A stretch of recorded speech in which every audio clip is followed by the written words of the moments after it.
area has to be redrawn. And a dice cam. I mean, I don't have dice cam. I have all the rest, but it won't help you in a digital game. But I digress. As a team ventures forward into the next destination, where you will collect elemental samples of a bit of a crazed situation, it appears that some elementals in the area have gone a little nuts. And in order to combat this or deal with the situation at hand, your team was tasked to do so by a honestly random person you can meet. It doesn't tell you how you meet them. You're just gonna meet them. All the side. Yeah. Side quest. But your team taking the advantage of, hey, if you did this side quest for me, I'll buy all your stuff so you can go up, do the things that you want to do.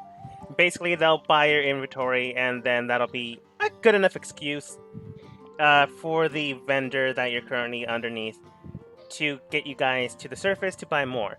Will you buy more? Who knows? You'll probably abandon ship as soon as you get up there.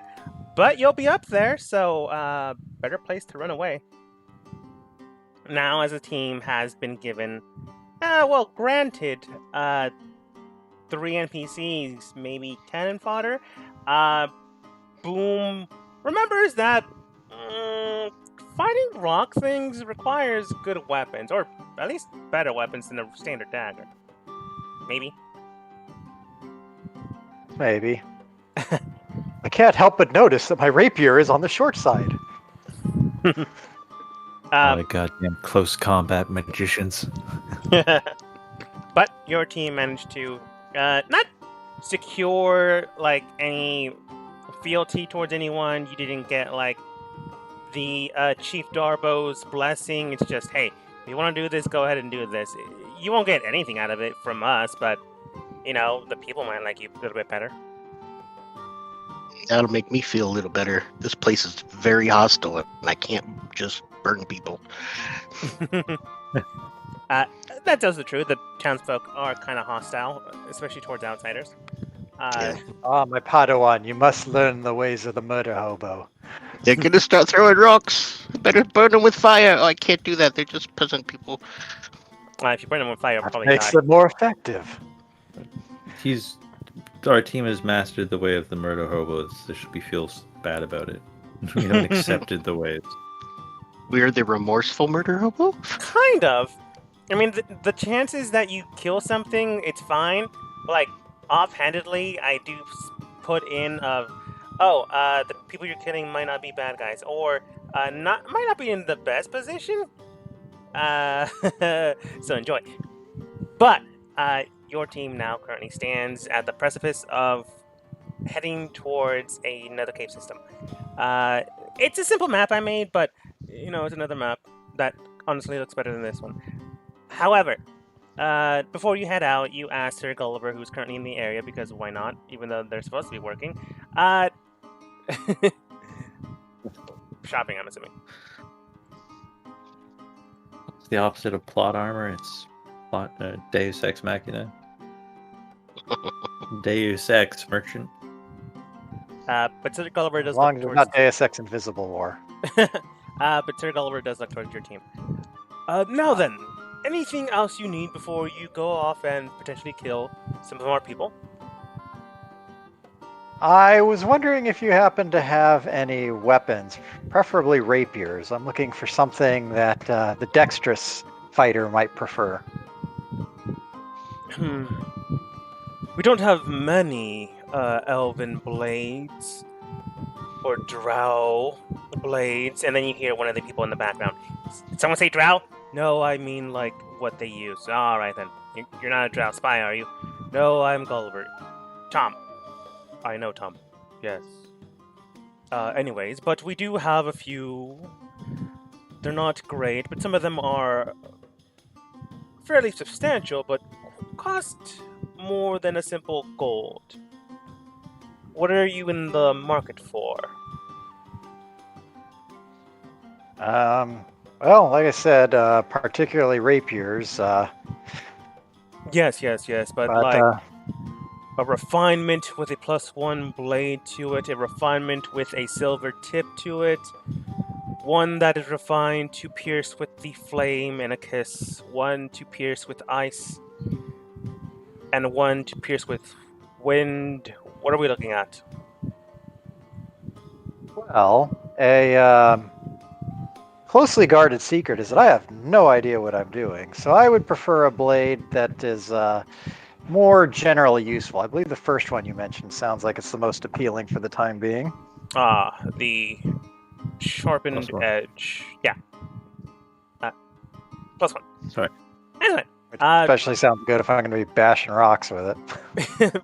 True. You'll likely encounter this some other place if you get to a... He whispers this, drow settlement. You'll probably find this cheaper there, but here you'll find it at 150 gold. Well, I guess I will take it. I suppose. He then hand... do you hand the money, or do you wait until he hands over the blade? Yes. Actually, if I remember See one of correctly, those shopkeepers. Sorry, yeah. Actually, I remember earlier our discount extended to our new individual party member here who didn't actually purchase a stone. Just wondering if that extends to your other magical wares as well. It's not magical, it's just very sharp.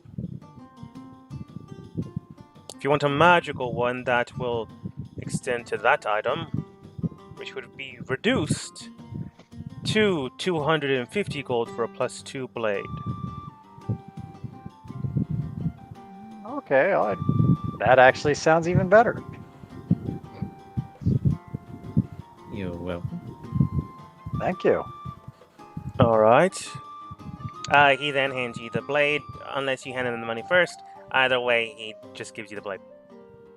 All right. But do you run away with your money? Is basically what I'm asking.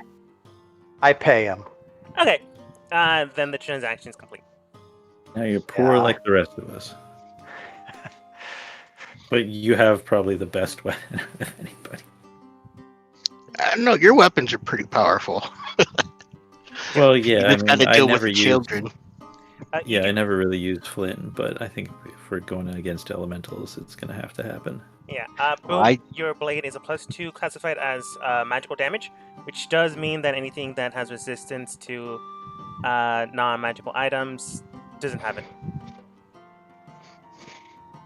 Alrighty. And for an extra 50 gold, he will silver line it, but you really don't need it against elementals. Maybe vampires.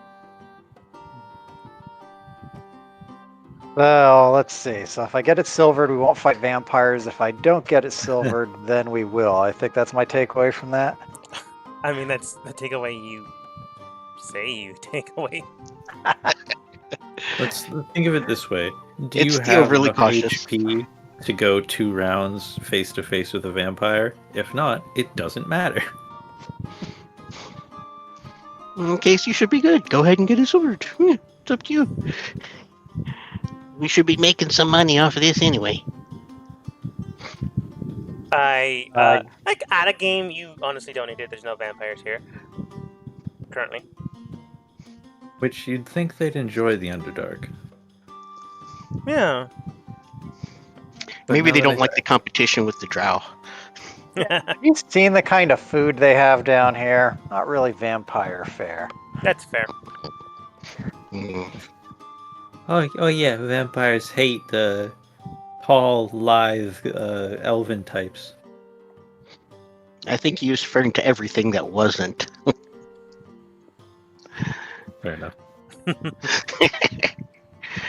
Plus, tall elven types are hard to charm. There you go.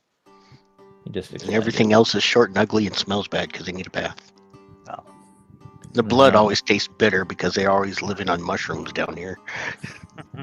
I did have one other question. I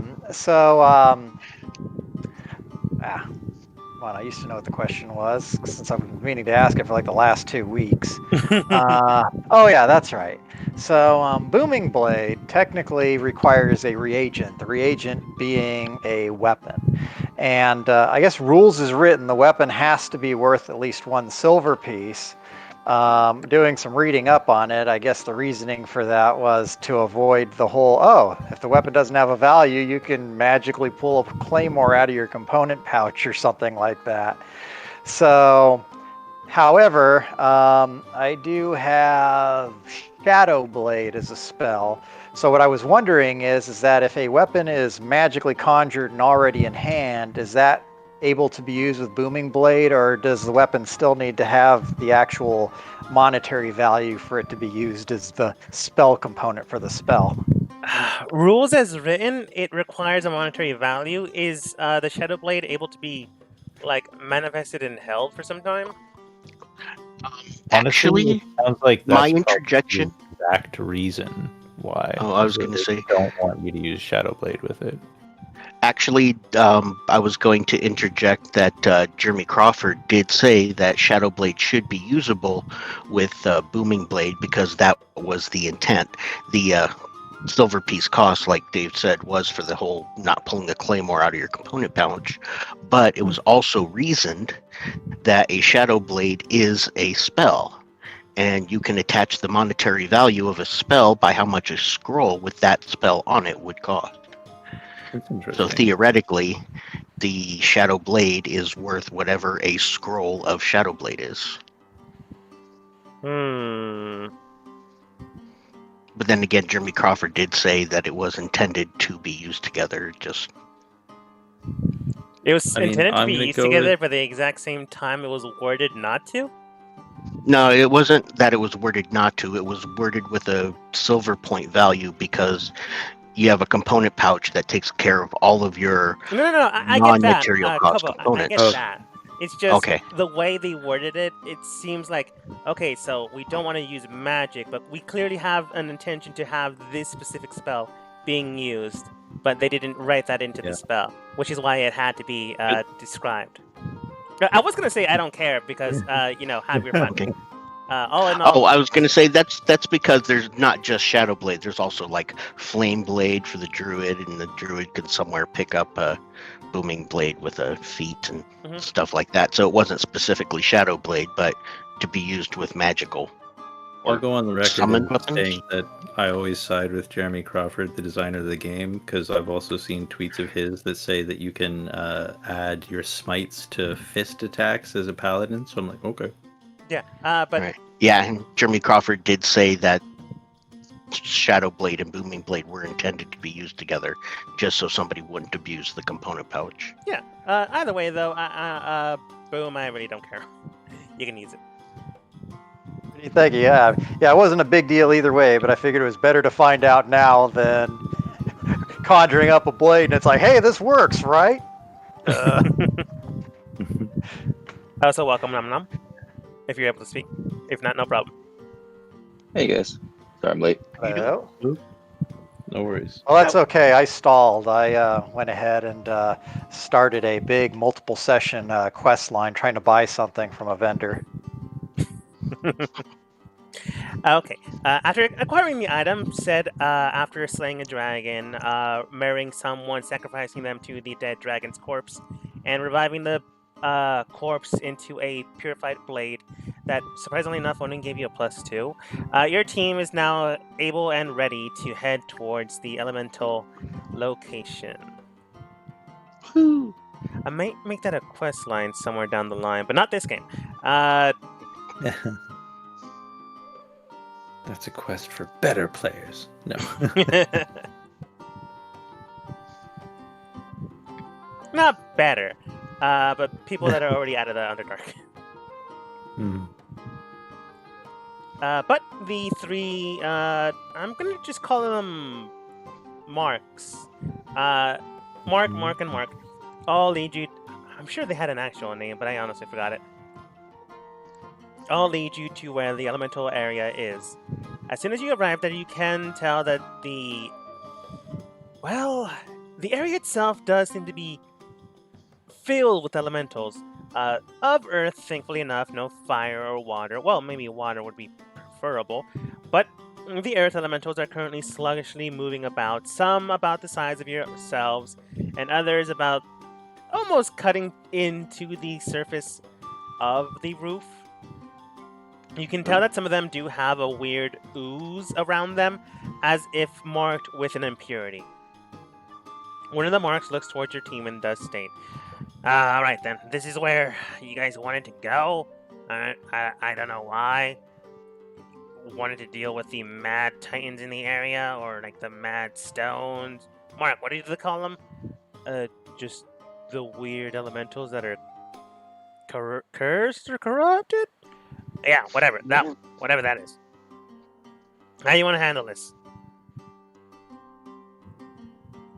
Yeah, we should probably have a conversation about that. So corruption, huh? Yeah, well, Yeah. we know that that Uzi guy, he was corrupt and controlling the oozes, and maybe the oozes are what's getting in here, making these guys go kind of wacko. Now I see a choke point up ahead there, but there's one tiny little guy that could come up from behind, so we're going to have to watch our back for just him. But if we have this choke point, we might have a better chance getting rid of the three big ones. If we can keep them grouped up, I can kaboom. One of the marks. Now, Go ahead. one question I have is, do they all appear to be corrupted, or are there some that we look like we might not want to mess with? As you look about, go ahead. If you want to use your passive, you can. Otherwise, you can roll a perception check. But your passive perception would need to be an 18 to get all the ones that are marked. I'll give it a roll. Yep, I will attempt a roll. I mean, I doubt very much that I'm going to get 18, but Oh wait, I got to re-roll that one. that is exactly my passive. Okay, I have to re-roll because I rolled a 1 on the d20. You Yes. lucky devil. There it is. Cool. Nom Nom, you see one of them that are marked, one of the big ones. I'll mark it with a red dot. Kobo, for a split second, you get some dust in your eye and you quickly wash it out. Gothos, you see the exact same one Nom Nom sees. But Kobo, after washing out that dirt, you do see the remaining individuals with red dots are the ones that have been more or less corrupted. They do have some weird ooze upon them after going through a weird fog that was explained to you a while ago. Okay. Not all of them, but 2 big ones and 2 small ones. Yeah, okay. Alrighty. And our whole thing here is to get rid of the corruption, so... Well, we That's need my samples understanding. of the corrupted ones if we can't capture a corrupted one for her to do experiments on. But did we need the non-corrupted ones just as samples, or do you think the non-corrupted ones are going to leave us alone? They're probably not going to leave us alone if I had to guess, but, this strikes me as the whole, if a druid asked you to deal with a problem in the forest and your solution is to burn the forest down, they're probably not going to be happy with your work. Okay. Well, I got questions about this corruption, too, because my god allows me to heal a little bit, but not very well. Nom Nom, I always forget who you worship. You got some sort of a cleansing thing you can do? Will a lay on hands cure of a disease? Disease, but not a magical affliction. Ah, And Just- since these are magical beings...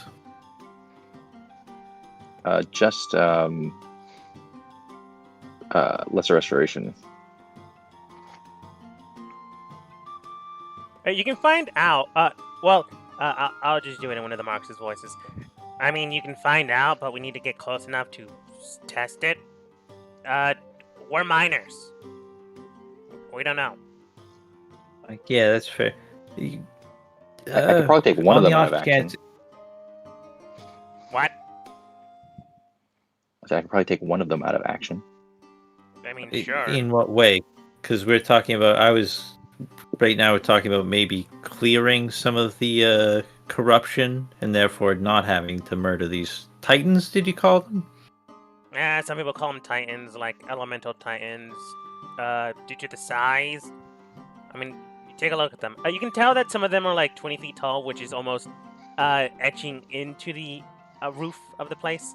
But that size comparatively to everyone else, which comparative to you, is massive. Mm-hmm. Is that large size or huge? Like in-game large size, not technical huge. Okay.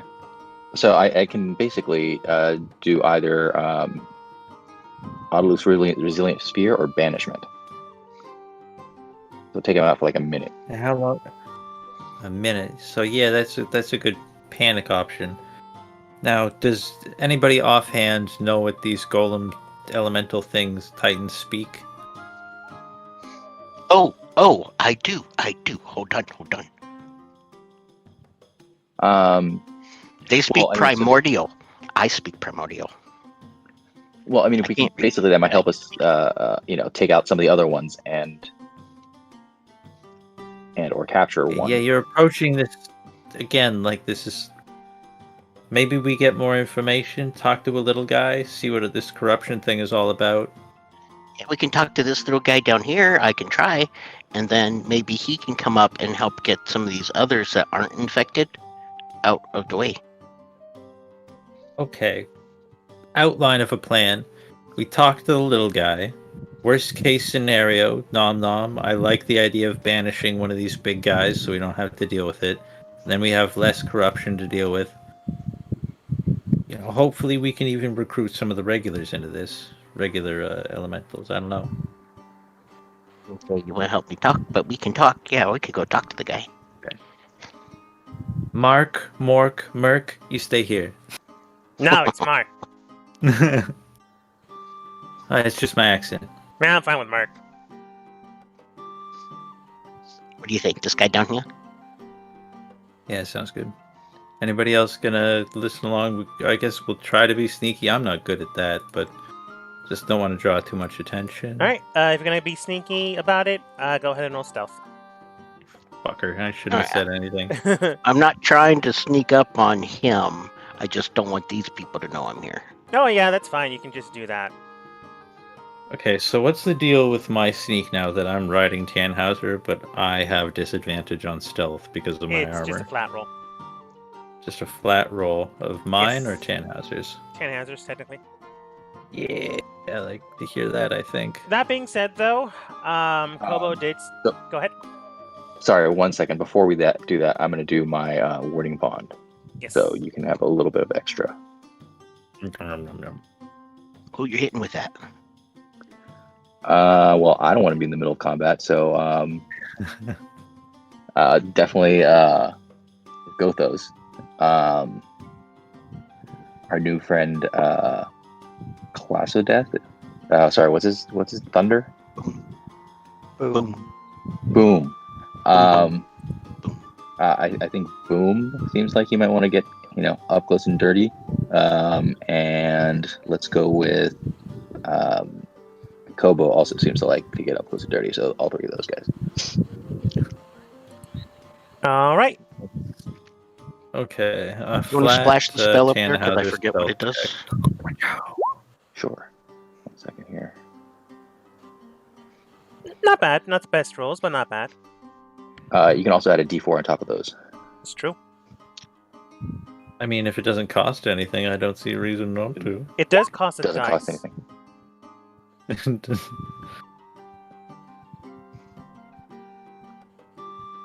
But yes, as people begin to round about the way, not going into the big room, which would require a stealth roll if you didn't want it to be immediately attacked.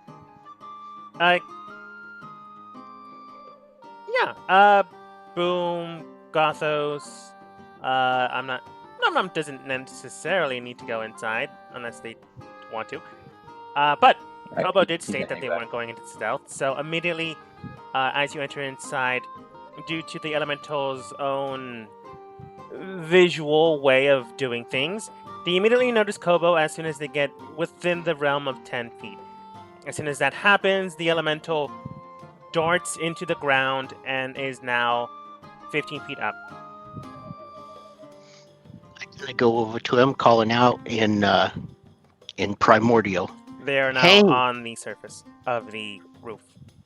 Just not actually visibly. Okay, I'm looking up. I just called to him in Primordial. Hey, how you doing, Mr. Elemental? How you doing? Hi. In an accent Hi. that is not primordial because they generally don't speak primordial, but you can understand them because it's the same exact dialect. Let's see. No, wait. Would they be able to understand primordial? Primordial encompasses all 4 of the elemental languages. No. I get that. No. It's just Okay. would they be able to understand? I get you understanding them. But all elementals So speak their with your elemental land. He's asking if your regular plane of existence accent is too thick for the guy to understand you. I'm gonna say it's a weird dialect, but he's gonna understand. Don't make it any harder than it needs to, right? Okay, yeah, because I got confused there. What you were saying? It's like, like- what? It's like speaking someone from the deep south and someone from England. Oh, that might help. You might think I sound funny. And if I'm funny, Oh, then am I I'm how not you feeling funny. about it, eh? Okay. Sure. Anyways, Now, what kind of problem could you possibly have from the language barrier? He said with perfect diction. the elemental looks towards you, taken aback by the immediate presence of someone that is not supposed to be here, and in their own dialect tone, which I am not going to try to do, simply looks towards you. What's going on? Who are you? We're just here to say hi. Wanted to see what was going on. No, you're not. You're going How to are attack. you doing? Do I look like I'm gonna attack? I'm 2 feet tall and I'm not carrying a weapon. Kobo roll deception? Because you do have weapons. Oh yeah, but Yeah, none but of them he's are not out. holding them. Yeah, I said I'm not holding a weapon. No, you said carry. He said carrying. Oh, okay. Oh, Well, yeah, I am carrying my dragon claw dagger. Hold on. If you said I'm not holding him, it'd be persuasion, Okay. which would have helped, honestly. I'm just being a little mean. Oh, wait a second. I get to re-roll that because that was a natural one. Don't hit your D4. What do Oh, you yes, have? thank you. 21. You needed a 21 to succeed completely. You just needed an 18 to succeed. So they calm down and get 5 feet closer, because you're generally shouting at them at this point. And to make sure that you're not shouting, they are now 10 feet from you and simply states, "Keep it down. If you're not here to attack, then make sure no one else is around." Not knowing that Gothos and Boom are nearby. Okay, we'll be quiet. I had heard that there's a problem. Are you sick, or is anybody you know sick? Yeah.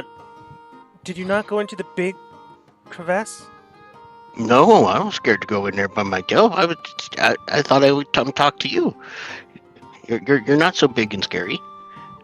I thought you might be friendly. They seem offended, but go. They continue on.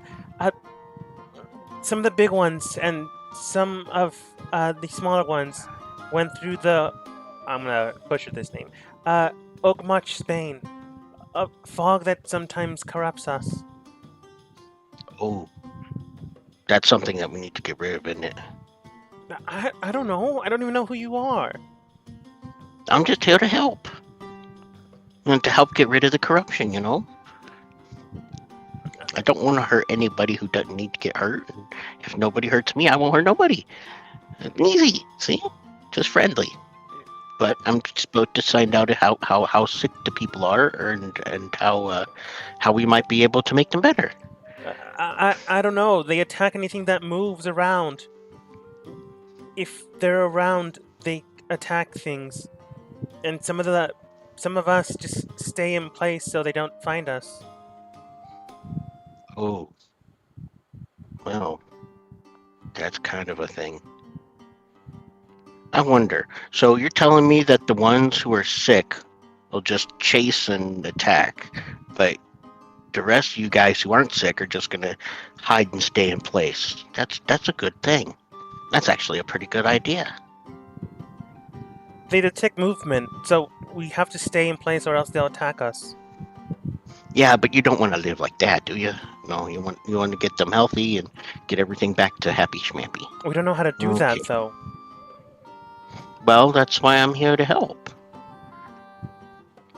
Okay. I might not know a whole lot myself, but I know a real smart lady who's very concerned about you peoples, and she wants to help, and so I'm just here to help. Roll persuasion. It's not gonna be that difficult. You've already succeeded once already. D4 as well. D4 Yes, as well. I'm yeah. Come on, pull it up. There we go. Not bad.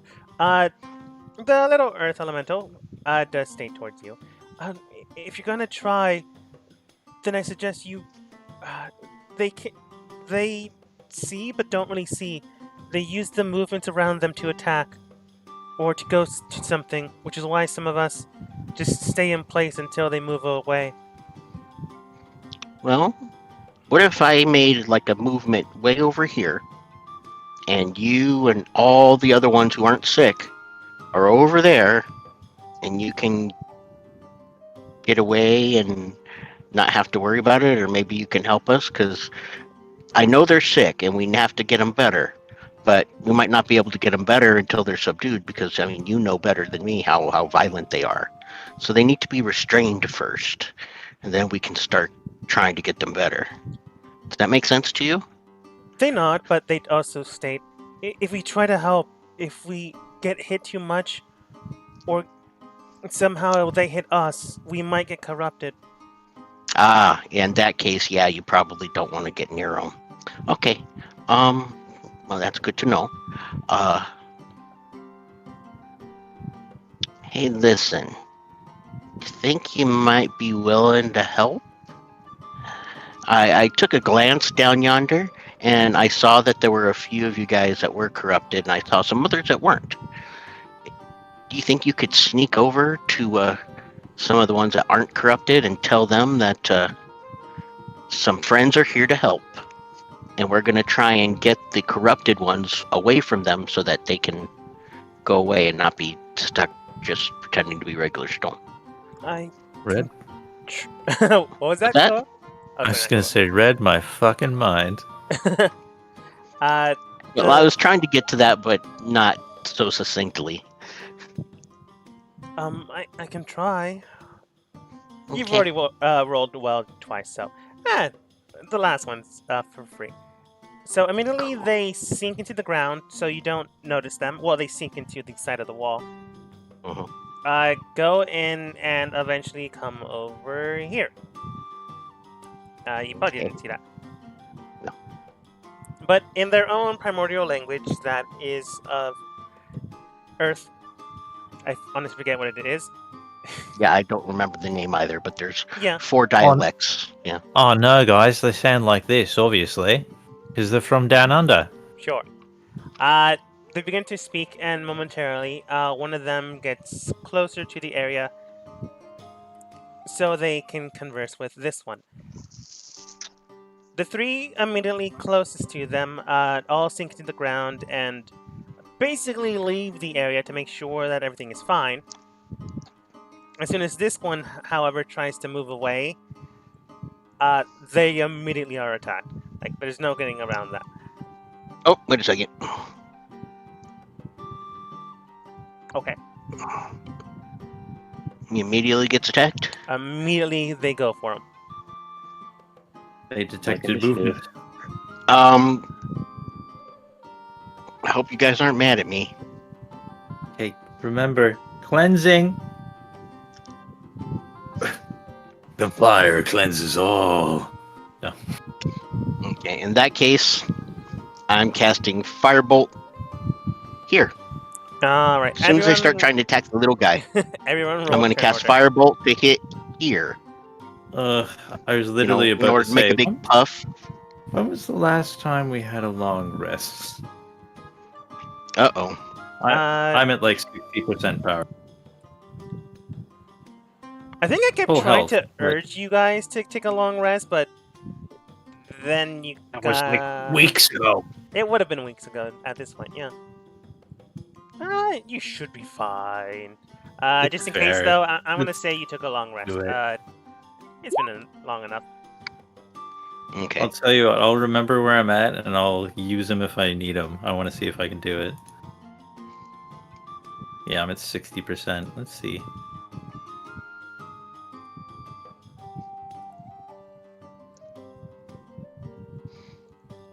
Mhm. Feeling a bit dumb here. Initiative's not how I'm used to, so what do I got to do to get myself But you have added? to highlight your character, Yeah. Okay. and then once you highlight your character, initiative is right next to your armor class shield. You have to click the little letters that turn red. So you have to highlight your character and then click something on your character sheet while it's highlighted. It's called initiative. And it's on the character sheet? Mhm. Yeah, it should be Yes, right look above at your armor it should class. be right above Oh, your there we go. HP. That. Sorry. Yeah, in the other campaigns I'm in, we actually have a little toolbar up at the top for that. So, They're probably using a All different character sheet. oh yeah, definitely. This is a really good character sheet, though, once you get used to it. It's You have to get used to it, though. Yeah, I mean, it Like looks all pretty things. familiar. We actually used it in the previous campaign, but I think, yeah, there was still something custom script being used for initiative, because I don't, at least if we use the standard initiative thing on there, it's been so long that I don't even remember it. Fair. I'll just blame it on my old age. You say that, but whatever. Good enough. Good enough excuse. And surprisingly enough, Kobo does go first. Descending order. Yep, goes first. Yeah, I wanted to put a firebolt right here against the wall so that, they see movement and an impact right here as the rocks fall. So he'll go after that instead of the little guy, giving the little guy a chance to hide in a rock or something. All right. Go ahead No. and attack. Okay.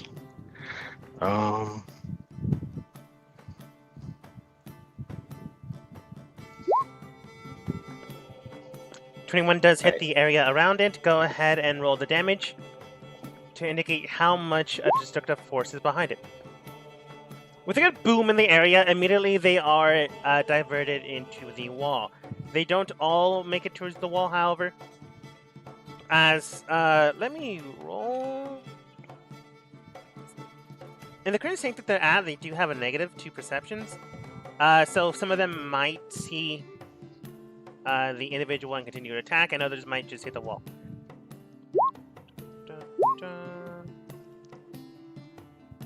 This is the one I'm hoping to get because he was the one attacking the little guy. Yeah.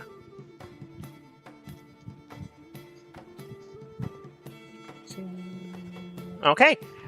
Immediately the area around you, you can tell that the big one just goes for the wall where they felt the vibrations, which could be a good thing to think about, but unfortunately the small one and the big one do make it towards the small creature. No, on their turn. I was about Yeah, to this say. guy doesn't get a. Yeah, this guy didn't get a chance to run. Yes. But on their turn. Okay. But you can tell the big one, free swing, air quotes, goes into the wall instead. Which is good. Because the big ones do hit like a brick. Okay. It seems like you're understating that. House. There you go. Anyways, Kobo. House. Community center. A brick house. Kobo, anything else? I was hoping we could get a little more in position, but I don't know what position we're getting in, so I'm just gonna have to brace right here. What about this guy? He didn't notice at all. If he did, they're gonna do it on their own turn. Okay. In that case, I move up and that's it. Okay. The big one basically expended their turn to hit the wall, and they hit it quite well. However, that also means that they hit a cave system. So, let me roll 1d100. 6. There are some scatterings of dirt and grime in the area. 1, 2, 3, 4. And immediately a large rock begins to descend towards that, ironically enough, creature. They must make a dexterity save. Thankfully enough, they pass. Well, not thankfully enough for you. But they do feel the sensation in the area once more and begin to... let's see. They lost focus, lost current interest. I'm going to say that's their turn. Gothos. Okay, damn, this is complicated. So they've lost interest in chasing little guy. Right. That big one at the very Still least. never got word to the big guy down there. I have to go tell him myself. And I can't cleanse them myself, but I want to make the way easier for Nom Nom. And okay, let me look at the distances here. Is it possible that between me and Tannhauser we can piggyback Nom Nom stealthily so that these guys don't notice within... Hey there, Nom Nom. What, how close do you have to be to cast that lesser restoration thing? Lesser restoration. I believe that's actually touch. Let me double check.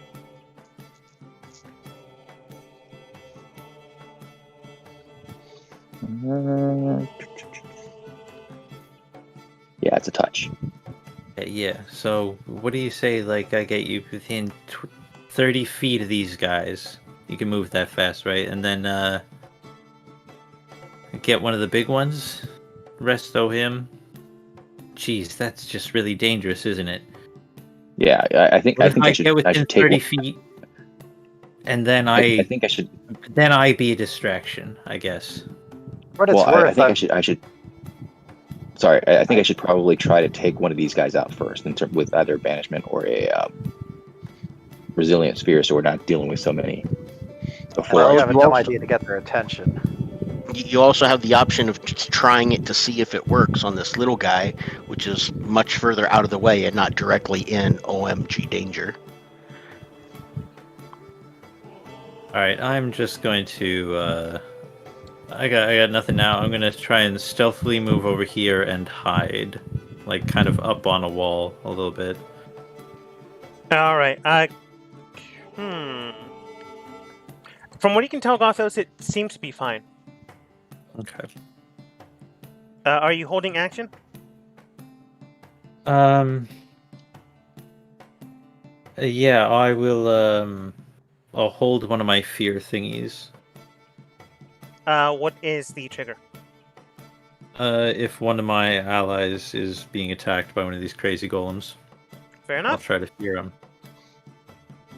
NPC friendly, air quotes, turn. The big one looking around, looking at the enemies in hand, notices, yeah, this might be an opportune chance to bolt. So they do. Like, the only one that notices them is the small one, from what you can tell. But the small one doesn't have a turn yet. So they immediately begin to sink into the wall. They are now halfway through. Ironically enough, it's the small one's turn. No, God. No. I didn't hold my action correctly. I didn't say that the big guy was an ally. They get close enough that they are able to attack, and let's see if they do damage. Unfortunately, these small ones do hit like a brick. Unfortunately, not a house, though. But it's still pretty hurt. It can still hurt. That does hit. Let's see if they do enough damage to corrupt them. No, thankfully enough. But they still hurt, and it causes a good amount of damage towards them. Boom. All right. I'm going to go ahead and I'm going to use activate Blade Song. I'm also going to use Feline Agility so I can move a hell of a lot farther. And I'm going to start running forward. Okay, I think you always have agility, by the way. What was that? I think you always have agility. I could be wrong. Well, Feline you have Agility to, has to recharge. Yeah, you have to go through at least one turn without moving any distances or before it'll recharge. So okay. I just Oh, and okay. because of how much extra movement there is, I just figure it's always a good idea to call it out. So somebody's wondering why are you running all the way across the map. Oh yeah, that's true. Clearly, you've never played with a monk before. I have once, but I don't remember her really well. Of course, I guess Interestingly, she was a tank monk and didn't really run around as much as she could have. Mm. All right, so I'm going to go ahead and run up this far. Unfortunately, I burned the bonus action on Blade Song. I'm just going to settle for a Booming Blade attack here. So let's go ahead and roll the Rapier. That is hit. All right. So, and there's going to be extra D8 for the boom. Oh, wow. Nice. Wish I rolled that well in the other campaign. Okay, and then let's see. So was that? I think that was 15 movements. I still got 5 left. So I'm gonna Hold go ahead on. Wait a second. Oh my gosh, why am I taking so long? In the meantime, Gothos just kind of loud whispers, "Cleansing." How do I do? You needed to roll again, Dave. Measuring tool again. The thing is, I didn't attack. I cast a spell. You go to the ruler. The weird circle and line thing. Okay, got it. Cool. Thank you. Okay. Sorry, go ahead, go ahead. Alva. But No, we lost your audio. Oh, yeah, I see. I guess I did sort of screw that up. I could have attacked once normally. Oh wait, no. I guess the order doesn't matter there. So yeah, that does work because that was a cantrip that I cast. So okay, I'm gonna go ahead and roll one more time then. okay. I got confused with something else. There's a bonus action I can't do yet that would have been nice, but all right. So gonna roll one more time against this thing. Where is the rapier? Does it? Cantrips aren't free. Oh no, here, this is what he's Cantrips are talking their about. actions. Okay. This is a Blade Singer thing. Very nice. Fancy. But you are Yeah. correct. Cantrips are free. Like at a game, they are not at a game. At a combat. All right. Let's see. So roll that damage. Okay. And so now that's all the attack damage. So now I'm going to go ahead and back off my 5 square hexes. And that's where I'll, I guess, park. Okay. Grabbing your blade, you pierce in and then slash once more. It does sink in, and the boom does erupt in the area, causing not a concussive force to come down upon you, but a large gash into the elemental itself. It doesn't kill them, but you can tell that they're heavily bloodied. Another attack, a couple attacks like that, and they'll maybe you go down. You are supposed to get samples, but no one technically said they had to be alive. Yeah, because we were told, if we can't capture a whole live one, then a sample is as good as we can get. Because we can't capture a live finger from one of these things. True. How are we planning on capturing them, by the way? That's just it. We really weren't. We are not equipped to capture. We were basically going to have to take them out and bring corrupted samples. No one had a plan. I had no idea how to capture an elemental. Yeah. Maybe one of these small ones with some rope and stuff. I don't know, but these big ones are definitely out of our league. Potentially. Unless we can banish or cure them.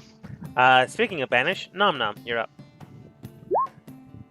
Yeah. I think I should probably banish one of the big ones this round because I can't get close enough to get there and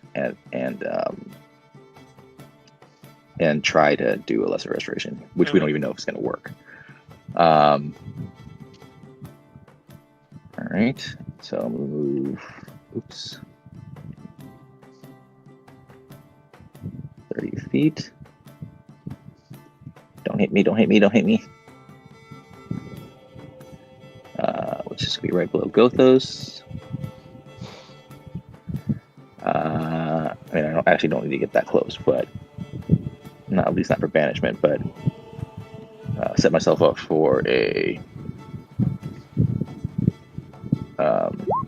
lesser restoration. So I'm going to banish this big one here. Which one? The big one that oops, sorry. Let's do the big one that's untouched so far. So this one. Yeah. Okay.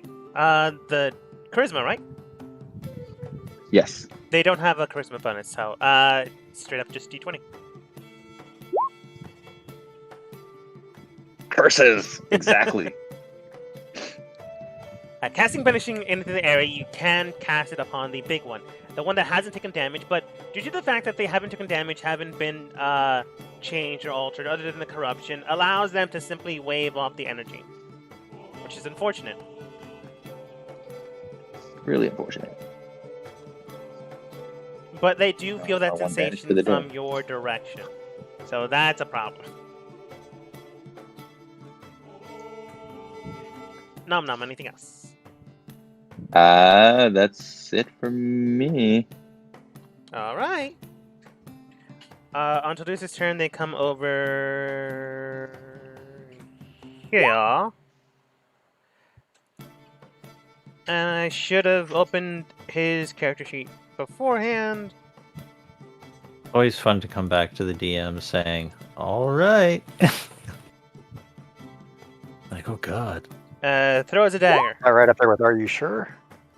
Throw a second dagger. Both of them hit. Oh, Toulouse is a non-lethal type. You know, should be trying to save these. He'd be trying to save these. Yeah, utterly but gold. they'd also try to save you guys, and Nom Nom just technically air quotes attacked one of them, so he'd likely try to divert them towards himself. Aiming for the small one, not doing a good amount of damage, but enough for a distraction. Hey, Boom went first. Boom attacked first. Boom is also probably going to be attacked. No offense. Antidote comes over. No one's hurt yet, so they'll be behind Nom Nom. Prepared action. Once someone nearby within 5 feet gets hit, they will heal. Slash gets next to Toulouse. Attack action. Once Toulouse gets targeted, she will strike counter measurements against them. Speaking of counter measurements, elementals! Small one rushes Boom because you're in the way where Toulouse is. Big one goes for Nom Nom. Sorry, Nom Nom. You don't sound very sorry. I'm not. One that just moved gets So- another 2d8. Oh, at wow. this point, my Points. held action, I believe, triggers It does. a kaboom. Conquering Presence. You force each creature with choice you see within 30 feet of you to make a wisdom save. On a failed save, the creature becomes frightened of you for 1 minute. Repeat the saving throw. Huh.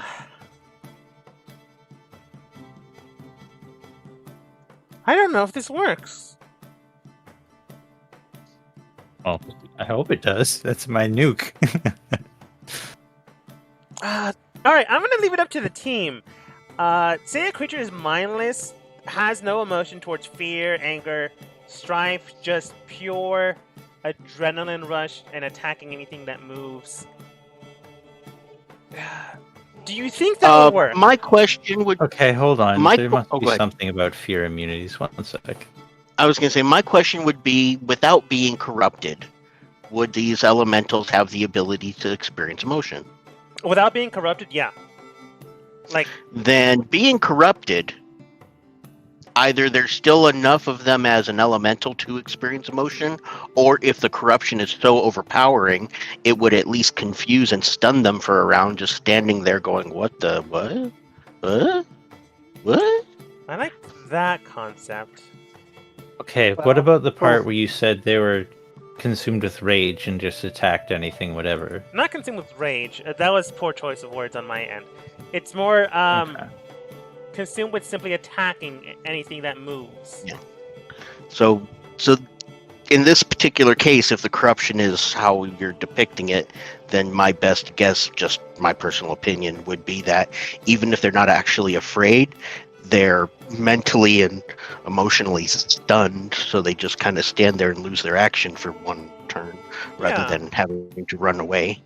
But it would still affect them in some way because the original base creature has the ability Yeah, to experience emotion. I don't want nothing could to have- yeah. happen.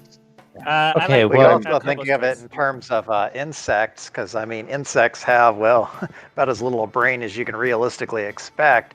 But even they've got a concept of danger, you know, like if you try to squish a fly and miss, it takes off, you know, or start smushing ants and the others, you know, their little pheromone thing kicks in. So, Also, here's the definition for 5e frightened and what it does. So it's not like they just run away. No, I get that. It's just Well, I was gonna Yeah. say it sounds like that they almost get turned into something from your description, Dogma. It sounds like it's like what do you call it? Oh, I can't think of the word. Like a construct, where it wouldn't affect them. yeah. Like at a game nom, you're like honestly dead set correct. I just don't want to say it out loud. But I don't want it to do nothing. I don't like it when a player does something and wow, it did nothing. Okay, well, why not just up the DC then, or like up their roll? Because you Like, still have yeah, to make a like, wisdom throw. So why aren't they more resistant to it? No, I'm gonna say they can be adapted to fear. That's fine. I'm gonna bend the rules. I mean, regardless of anything else, they don't have a wisdom anymore. It goes into the negative, so God. they can still fail, like easily. That's. I'm assuming you're targeting all the elementals with marks, or just some of them. Yeah, all the elementals who are like moving towards my teammates with malicious intent. I think that's all of them, minus the small one. Yeah, the small one's just a little too far away. Yeah. Because like I don't think I would have noticed that one's against us, right? Is it even within 30 feet? No. This- No, There you this go. one's 35 feet away. There you I go. just checked there. But they But also everything else is. So immediately they stop in their tracks, pausing for a moment, about to attack Nom Nom, but because you're in the line of sight, they get disadvantage against them. But they do hit hard, so they still might hit, even with disadvantage. Oh, no. Natural 1. Congratulations. The small one goes after a boom. Thank you, Gothos. Oof. Just barely does not hit because of fear. And the big one will, let's see, 1 to loose, 2 boom, Nom Nom 3, and NPC guy that's running for their life 4. Sorry, Nom Nom. No worries. The big one will come around. Luck of the dice. Boom to attack, but Gothos is in the area, so has disadvantage. It typically moved around in through the earth. So I'm going to say it doesn't go towards Gothos. It just goes into the earth and pops back out. When did that guy get to go? Don't I go before him? Oh yeah, that's true. Oops. Yeah, because that's the guy that's stunned, and then Yeah. I go, and then Doop. Kobo. Sorry about that.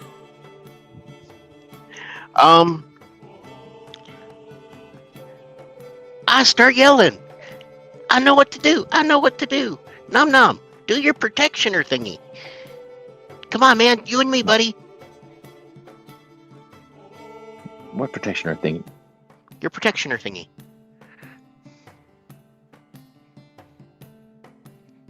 I don't know what you're talking about.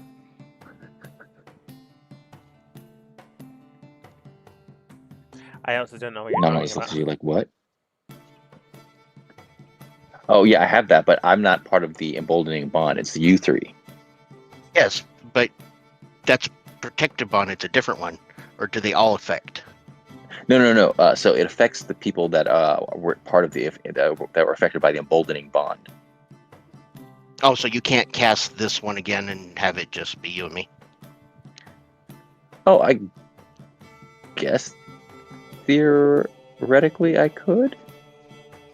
Okay, yeah, no, I don't I think- understand how it works because it's not really a spell, Yeah, I is think it? No, I think if I cast another bond, it gets rid of the first one. I think so. Okay. I could be wrong, but I think so. No. Actually, it doesn't say. You forge an empowering bond among people who are at peace. Oh, it says or until you use this feature again. Ah, okay. Yeah. Oh, so okay. I would take everybody else's +4. Okay, no. Sorry. Well, not +4, 1d4.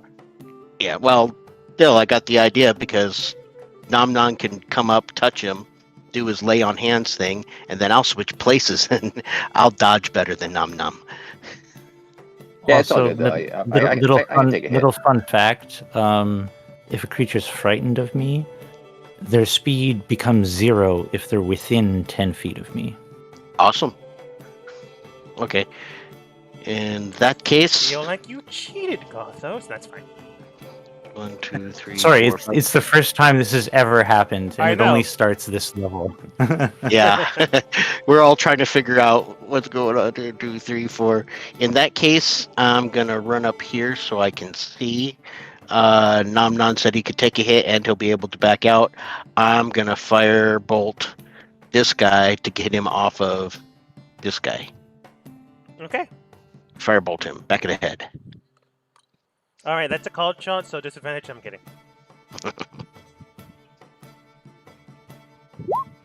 19 does hit. Alright. Immediately shooting a shot straight towards the south, you do hit and... Oops, sorry.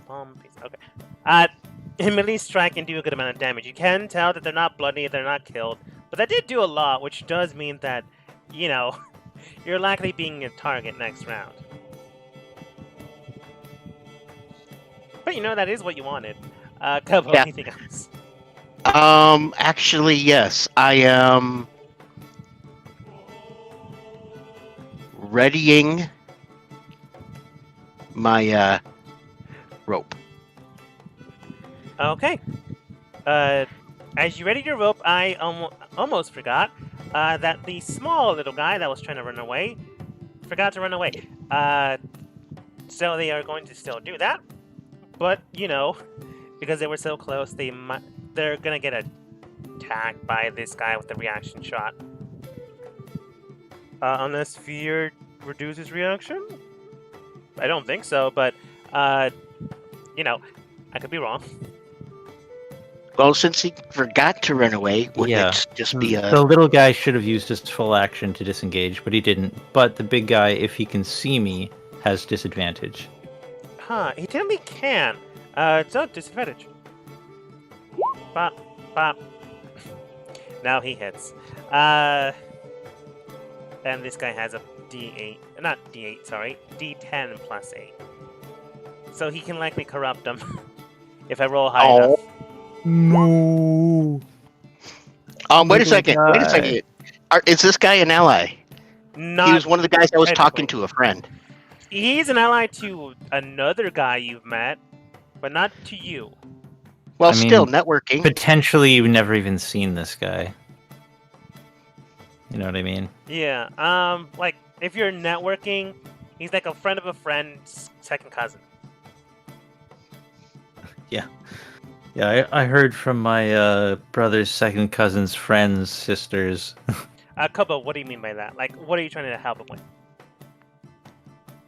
Oh, I'm trying to see if I can throw my luck at him to make the guy miss. I suppose if you consider him an ally,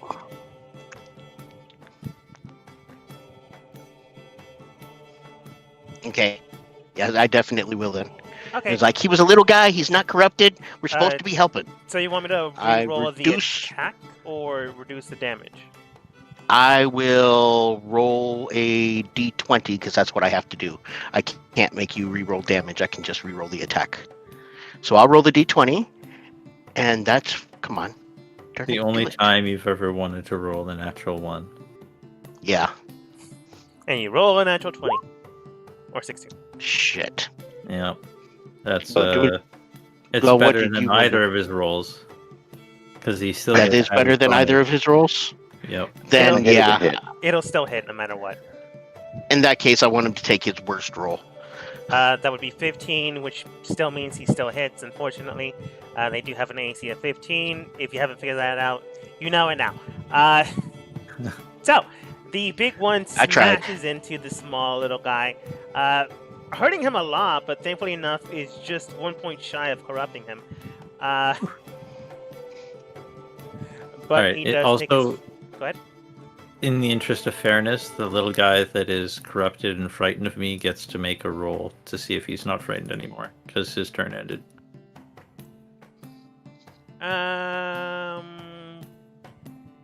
Oh yeah, technically. I forgot about that too, because I tried to make the big guy go. Let's see, plus... No, wait, not plus. Negative.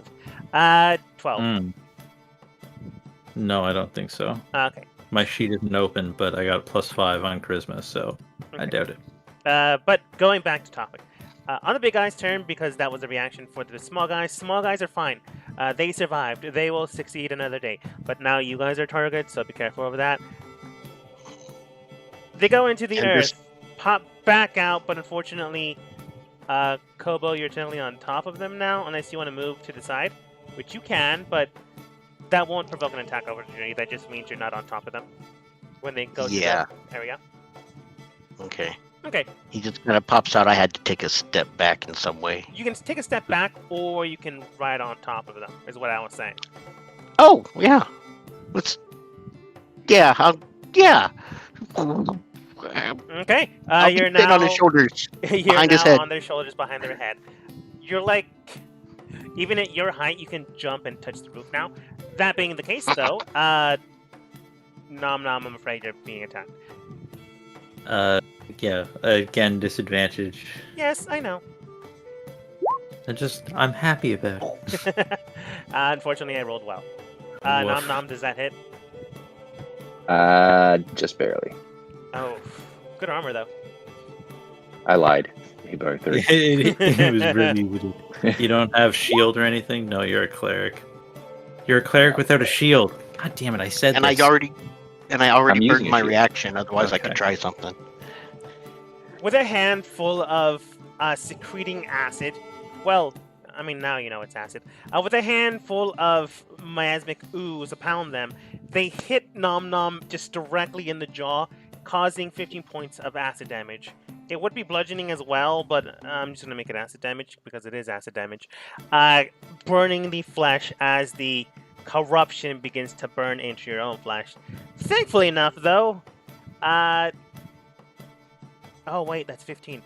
Nom Nom, roll Constitution. I can get corrupted? Apparently.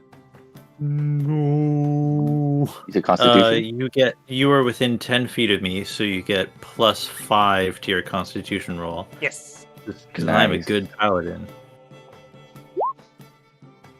So 17. Cool. You're fine. You can tell that that weird goop that you got punched with begins to seep into you. So you immediately like flick it away, making sure it doesn't sink into your skin.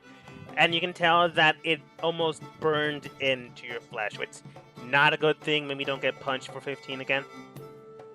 It's trying to corrupt me. But unfortunately, these things do have 2 attacks. I just didn't want it to attack twice on the small guys because you were trying to save them and was trying to be nice. But, yeah, with you guys, I don't have to be technically nice. So I was going to attack again. Disadvantage, though. Yeah. 25 and natural 20. Oh, Dear Lord. I'll take the 25. Merry Christmas. 15 again, but you've already made it save, so the save continues on until the end of your turn, which is good. But you do sustain a total 15 once more. Wow, so that's 30 total damage. 24. That's gonna hurt. God, One that more of was- those hits.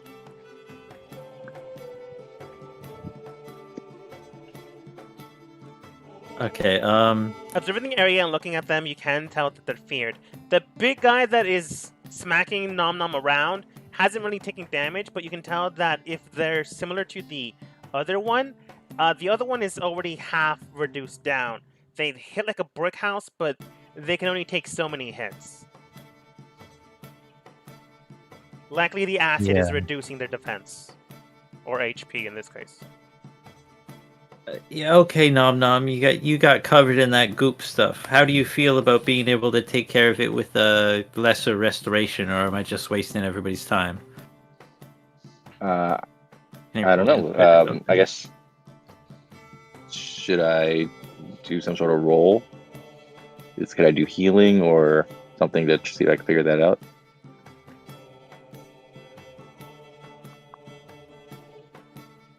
Sorry, that's a question for. Honestly, Without- entirely up to you.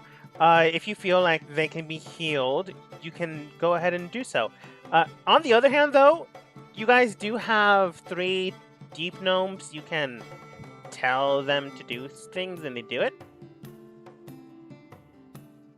Hey, sorry guys, real quick. My daughter just got up. I gotta. Okay. Yeah, no Go problem. take care of that. No worries. Yeah. Yeah. No. Well. Okay. We'll use some deep gnomes. I'll use my bonus action to It's command them. It's certainly a free action. Yeah, free action, just talking. Yeah.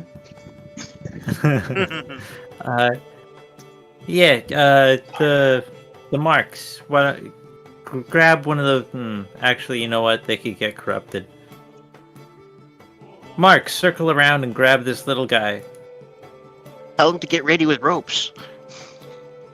Yeah. Don't get too close to it, like lasso it or whatever. I was thinking go around the other way, but sure, you guys do you. If they go around the other way, they technically can't. Oh wait, do you mean like around the other way, like that? Yeah. Well, that'll take a while, but yeah, they can do that too. A dash, run. Next time you get that shit. Okay. Boop, boop. I'm sure they're more eager to follow orders that have them going around to the back than going through. Surprisingly enough, they're not. Oh, really? Little fuckers. You try to be nice. Okay, All right. That's their turn. Okay, so then the one that's damaged. It has attacked us, right? It has tried. It also failed. Now these things are sight-based, huh? They see movement. They don't necessarily hear, or touch, or smell. From what you can Okay, tell, what- they see Be like- movement and also feel the vibrations. Okay. Yeah, I was gonna say it could be tremor sense. Mhm. Based on what the little guy told you, that was the initial thought pattern. Okay. Okay, yeah. Sorry, I just screwed up my character sheet for a second because I clicked on something by accident. Yeah, I was Desperately distracted. trying to not murder these things for no reason. God, it would be so easy to. Well, you can always say non-lethal. Yeah, because okay. I'm gonna try something on this guy that I'm riding. I mean, you can't say like I cast a fireball non-lethal, but like you can hit with the side of your blade, punch with not the full force of your strength. Yeah, I'll see if I can single-handedly knock out an earth elemental. That'd be a good story, right? I mean, Boom almost did it. Yeah, Boom almost did it. I'm gonna try and steal Boom's thunder, because that seems. Hey, that's my thunder. And try to knock out the one that he attacked earlier. Mhm. with Love Child, my bastard sword. I'm not going to subject Flynn to this. That does hit. All right. Smashing into the side of them, you swing and flipped over and bop him straight in the head. It does do a good amount of damage, and you can tell another swing like that will bring them down. Whether you want to kill them or not is entirely up to you. Well, seeing as I'm a paladin with 2 attacks, Murder is an option.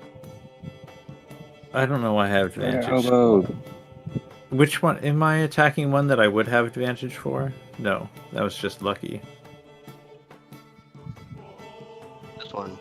And so I attack again, because I didn't say I would smite that first time.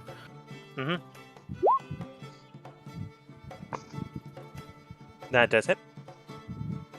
And, another attack like that, huh? Can I lay on Fury the Small and still specify non-lethal? Yes, technically. It just means that you're giving a little bit more oomph to this swing. Well, it's a large golem. I'll lay on my Fury the Small, which is an extra 7 damage. Nice. As they begin to try to rise themselves back up, I don't know why I'm going with a weird accent when I'm just talking normally. They begin to swing directly towards you, but as that swing curves towards you, you run up along their hand and then just bop them straight in the head. With enough force, as you tend to do, to cause them to collapse down onto the ground, to hit the ground and simply lay there motionless. They're not dead, but they're not going to be feeling great when they wake up. They're not dead, at the very least. You land back on top. The power of Timora compels you! You shout that out and immediately are attacked by these guys next turn. I'm just kidding. I mean, it's fair. I'm going to put them with an X just to remind myself that they're out of combat, but they're not dead. Okay. Okay, they're out of combat. I still have a little movement, right? Yeah, you Just technically haven't moved. You just been sticking around. They're unconscious, so you can move through their square without any situation. Okay, cool. Then I should technically be able to get to there without provoking opportunity. Yes. I will go there. Nom Nom, you have a chance to attack Othos. Do you take? It He's wouldn't not hurt very corrupted yet, is he? No, but he was close. Okay. He's still within 10 feet. I got this. Yeah. Bonus action, or is that it? My bonus actions would have been smiting and stuff. Give me another level and I'll have bonus actions. That's my turn.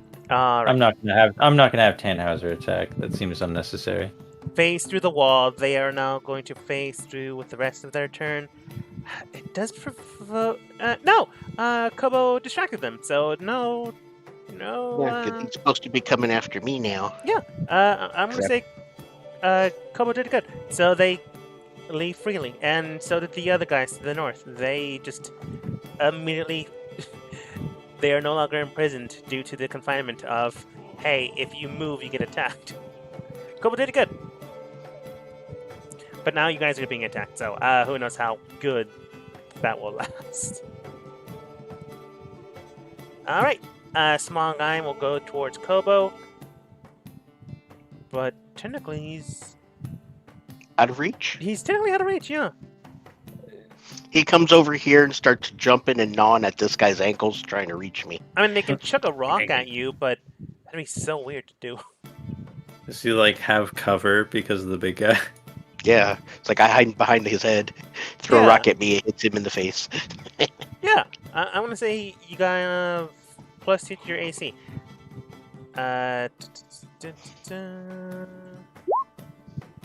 Does 15 hit your new AC? My new AC? Yeah, it'd be your current AC +2.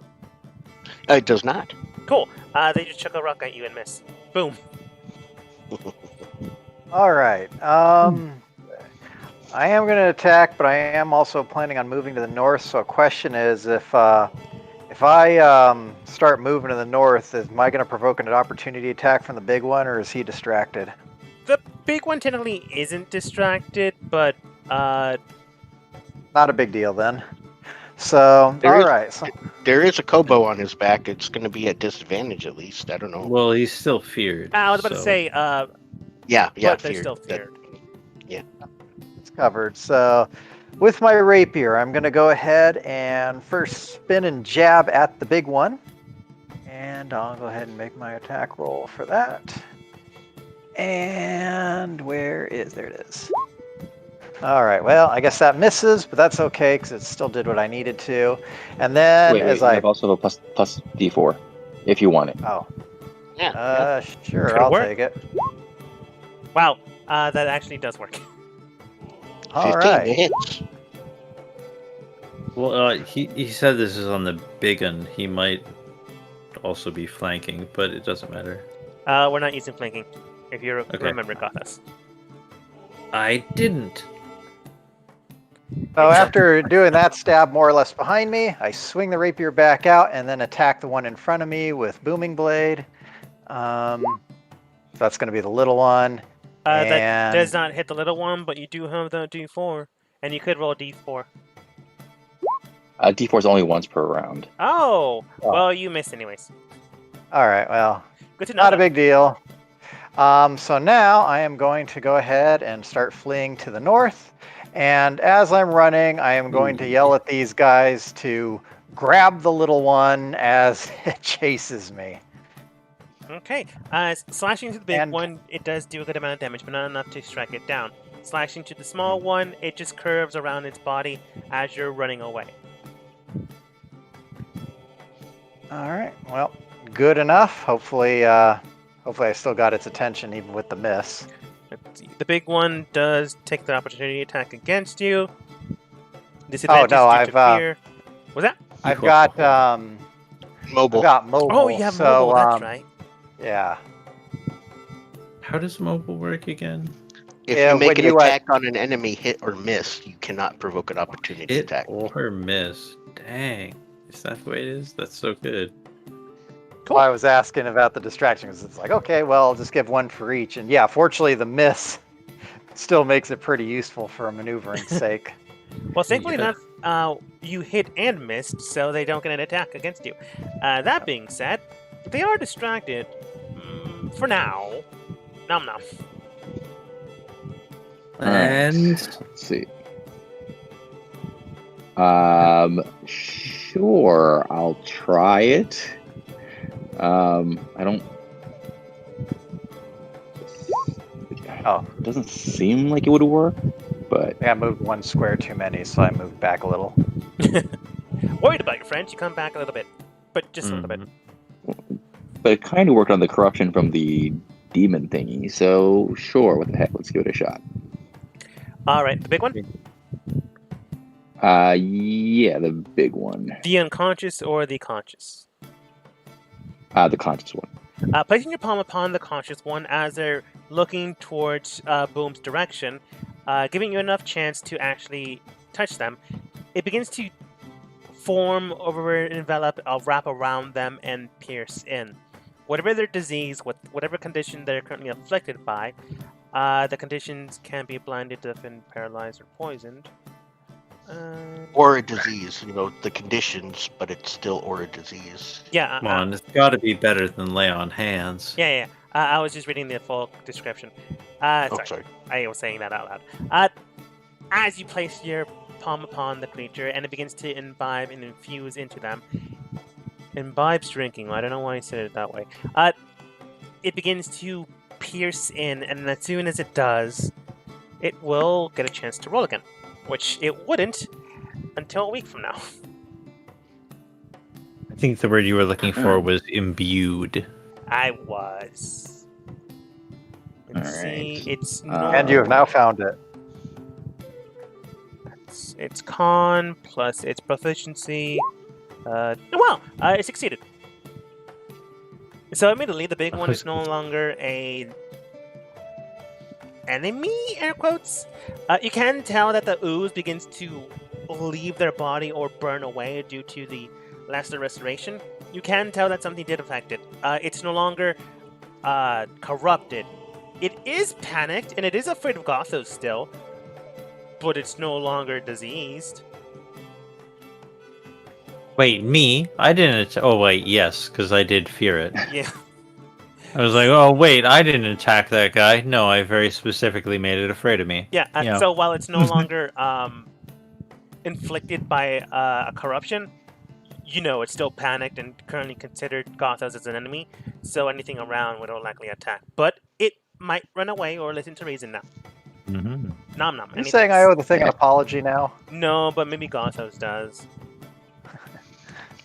And I walk back a couple steps behind Antidote. Toulouse, turn, I goes. thought you were supposed to heal me. Oh yeah. Antidote was holding an action. Brings out his healing salve. +4. Swabbing the areas where you got hit. You do get healed for 7 points of damage. Health. Thank you. He doesn't damage you to heal. It'd be weird. Where was I? Toulouse, damage, stab. Towards the smaller one to the south of Gothos. Kobo. Oh. None of those hit, surprisingly. Oh dang. Well, it's the only one that's not afraid of us, so. Coming behind, going towards Nom Nom, heals him again. Losing more of his salve, but at least saving potentially Nom Nom's life. Nom Nom, you get healed for another 9, and he is done with that portion of bottle. Slash. Will attack the Thank you. small one because Toulouse missed and she missed as well. Not having a great day. The small one will go. Can't go towards Gothos because feared. No wait. Yeah, that It one's takes feared. damage. That one's feared. It takes. Let me scroll up to where my thing is. It takes damage equal to half my paladin level. So I guess 3 damage at the start of its turn. All right. It's not dead, but you can tell it's not doing great. But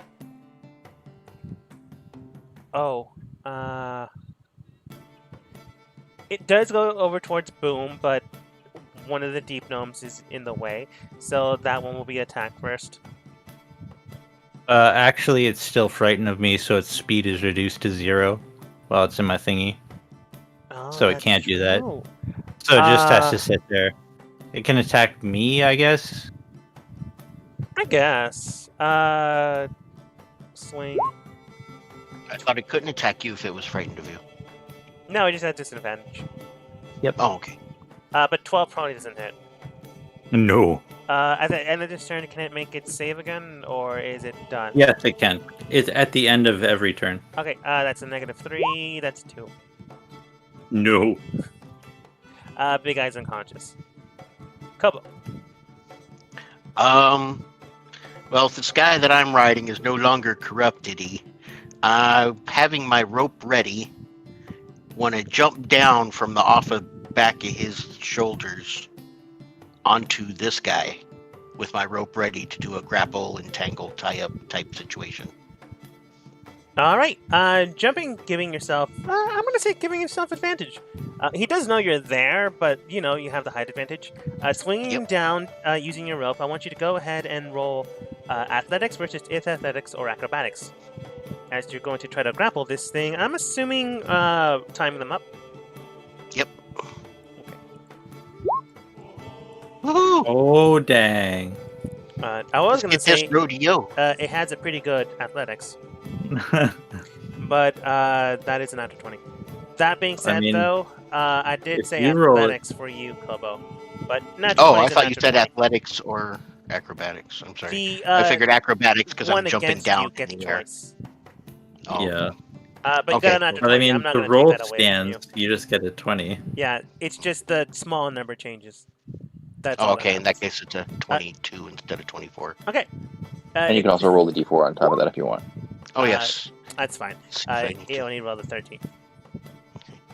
I might need it for the grapple. You just Okay. did it. Swinging Oh. down, grabbing your rope.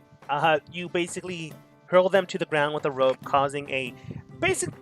If rocks could lose or be winded, they immediately get winded, allowing you enough time to wrap around your rope and tighten it. Hogtied elemental. Well, it takes a lot of Yeah, magic force to move yeah. those things. I'm sure it depletes quickly. If only they couldn't just melt into the rock. You got to suspend it up pretty quick. Yeah, something. If I have to, I don't. Toulouse can help me with that. Toulouse, he asked. I could use how? my cloak. Wait a second. I could have used my cloak as well as the rope, maybe, to like literally bag and tie him up. I don't know. Not really. They're about Not really. medium-sized creatures. Your cloak could like cover half of their body, but not like a bag. Okay, then. Is this thing? This is a medium-sized creature, Yes. and my strength is a whopping 13. Yeah. I'll have to hoist it up quick, but I don't know how to do that now unless Toulouse just helps me lift. They can hold their action until your turn comes up again. Okay. Okay, Providing he doesn't sink away by then. that's true. Any bonus action? I'm not seeing one. I'm probably using my bonus action to keep a hold of this guy to make sure he doesn't melt away before we can get him finished hog-tied up. Sounds good. I'll give it disadvantage then. Big Eye's turn. Big Eye is currently afraid of Gothos. Looking around, it's currently... Let's see. It regained its mind. Looking around, it is frightened of this creature with its spider. Looks at people, doesn't know them, currently strangers. Looking on its body, it has been attacked, bruised, and bleeding. Not dead, but definitely bleeding. Looks around, notices some elementals on the ground dead or unconscious. It doesn't know that it's unconscious. The small one seems to be corrupted. Yeah, it's going to take a wild swing at one of you, and then just try to Technically, it also takes 3 points of psychic damage at the beginning of its turn because it's frightening me in my aura. Okay, even worse now. I know I didn't want to say it, but here we are. Alright, frightened of you, it will likely not try to attack you, but while it's running away, will try to attack anything that it gets in its way, which... Speed reduced to 0. Oh, it's afraid and a speed of 0. Are you saying it's petrified? Not really, you can still attack, but disadvantage.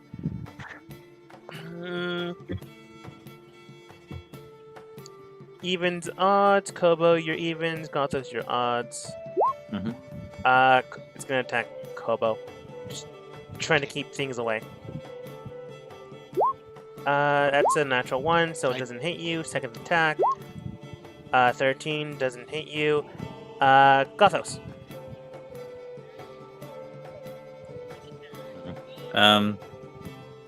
After this flailing behemoth is cleared of the corruption, for God's sake, Kobo, fucking tell it to calm down a little bit. Jesus.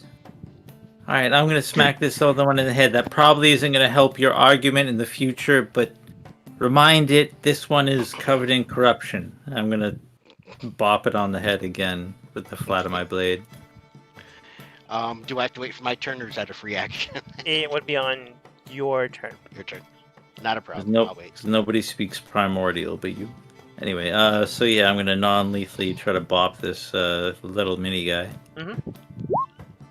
That is it. Grabbing the side of your blade, you swing, and it does hit enough force that another, like, if you like blow on top of its head, it'll likely fall down on the ground. It won't take much to completely knock it out. Alright, then I'm just gonna try and do it again. Unfortunately, being overconfident, you do swing in the air and cause to miss. Oh no, but look, now Tannhauser's gonna try and swat D4 though. it. Oh, I have a D4. D4. You'll I'll do the somehow have to D4. roll a 5. Okay, so I'll let Tannhauser do it. Who knows? You can roll 5. I can't roll a 5. I know. But Roll 20 could make a No, mistake. even worse. Even worse. So I got overconfident. But you know what? It's gonna take some psychic damage at the beginning of its turn. That's true. And I think you can pass out from headache damage. I mean, yes, in the real world, but this is D&D. At the start of their turn, they do take. No, wait. Do they have to be afraid, or do they just have to be in your aura? So they have to be both. Okay, it's not afraid of you, so it doesn't take any damage. And Exactly. it is hog-tied, though, so at the start of their turn, they're just going to try to slink away to attack someone out of their range, but has disadvantage. I'm going to say the DC to beat is 15, and then they have disadvantage due to that. 11! Kobo trying to hold them still causes them to just basically be in place for now. How long that'll last, who knows? Boom.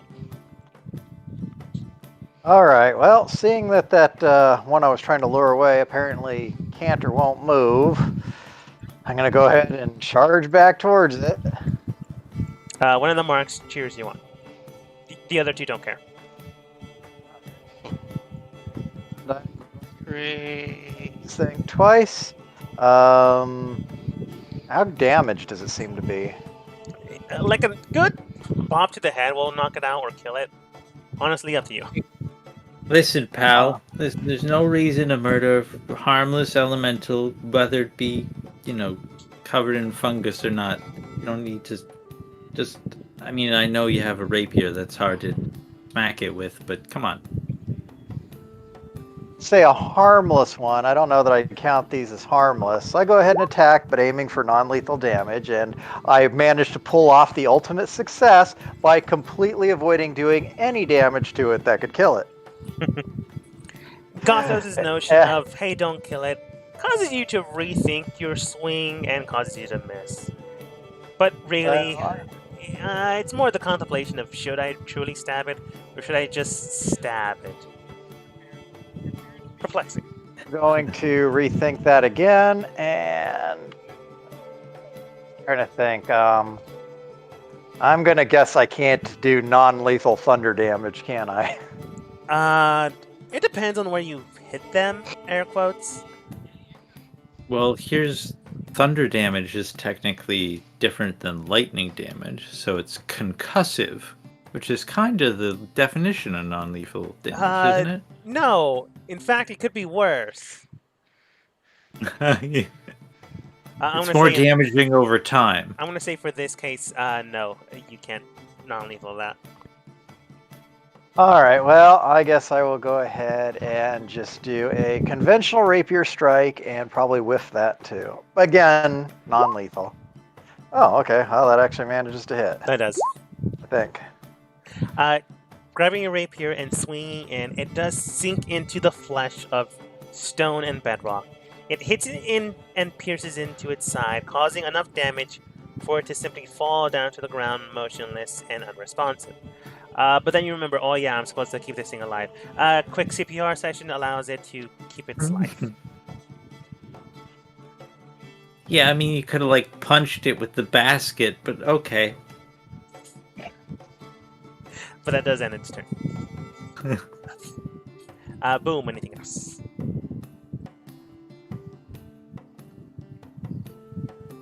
Nope, I think that's it. Alright. Nom nom. So we got one tied up. You have one tied up, He's two trying to get unconscious, away. and the big one trying to get away, but Gothos won't let it. He really wants to kill this thing, or who knows? But it's currently afraid, screaming in Primordial, swinging a Kobo to get away. None escape my Take it. presence. Cancel your effect while touching it. Make it act like you're healing it. Oh, that reminds me. It did technically pass Gothos' turn again, so they're ready with ropes to tie the small one that's currently unconscious now. Who's ready to? Oh, those guys. Yeah. That was the action you gave them. Real quick. And how hurt is the other little one that's tied up? Not very. It has been hit, but it's not bloodied, but it is hurt.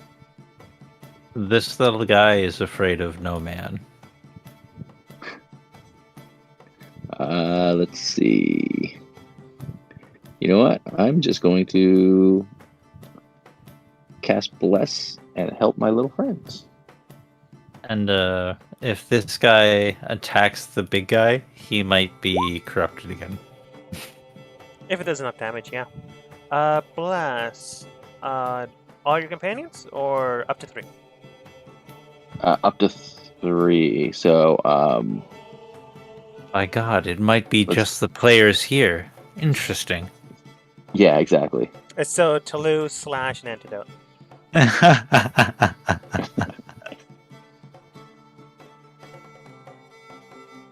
Okay. Does that stack with your... Oh, It does. cool.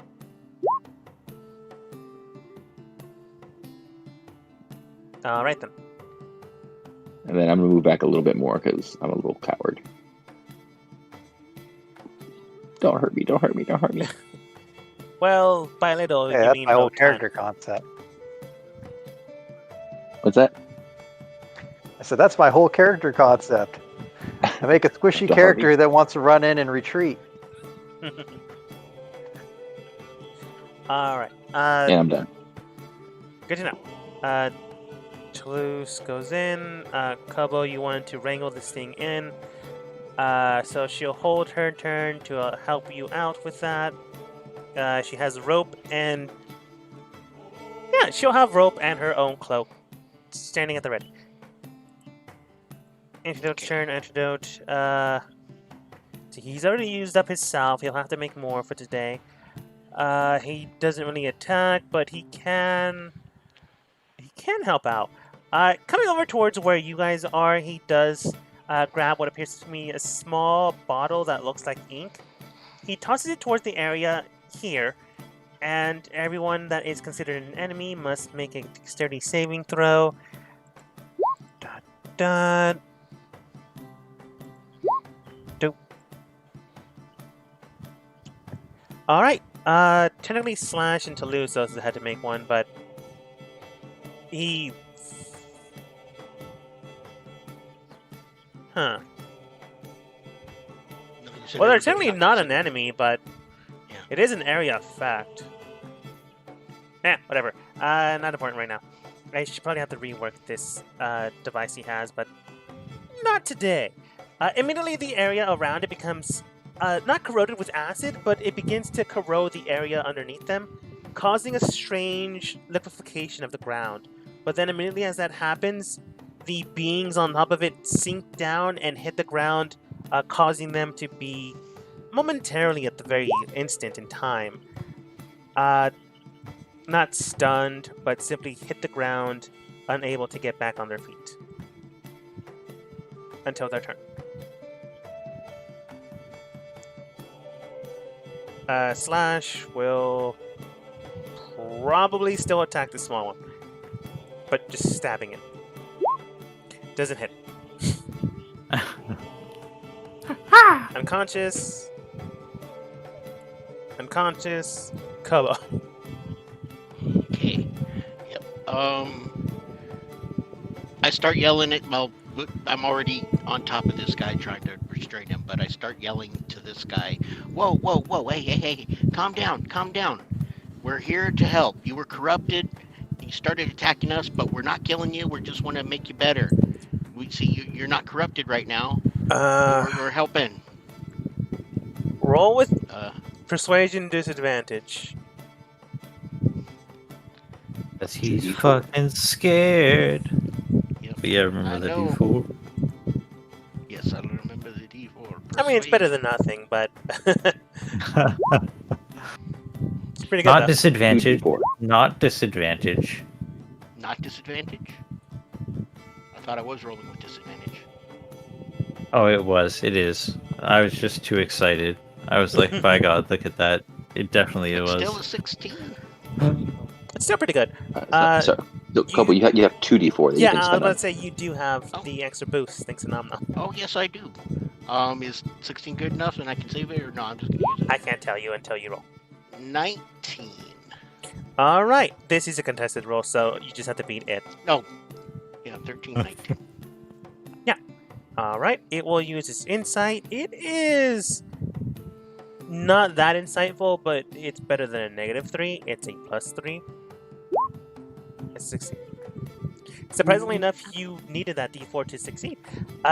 So it does begin to breathe normally, as best as a rock creature can breathe normally, and it stops swinging violently towards you guys. For now. Kobo, it's still your turn. What do you intend to do? All right. This guy's restrained and tied up with Toulouse's help. It's restrained, tied up. How are you going to bag and tag this thing? Toulouse well, does shoot. and is going to help you, so you get advantage on it, but it's entirely up to you on what to do.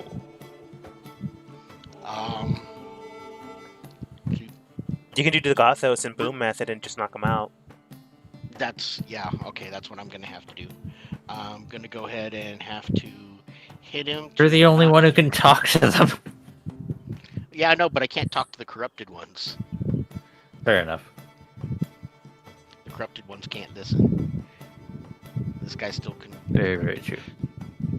So, okay, I'm gonna have to go ahead and hit this guy to knock him out. All right.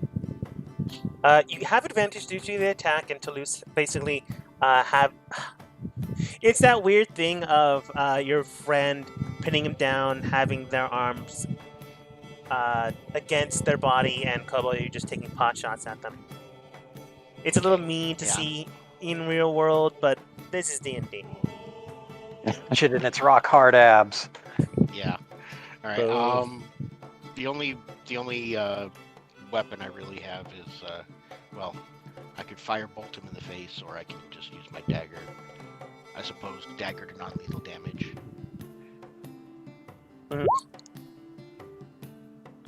D4? Oh wait, you already used it.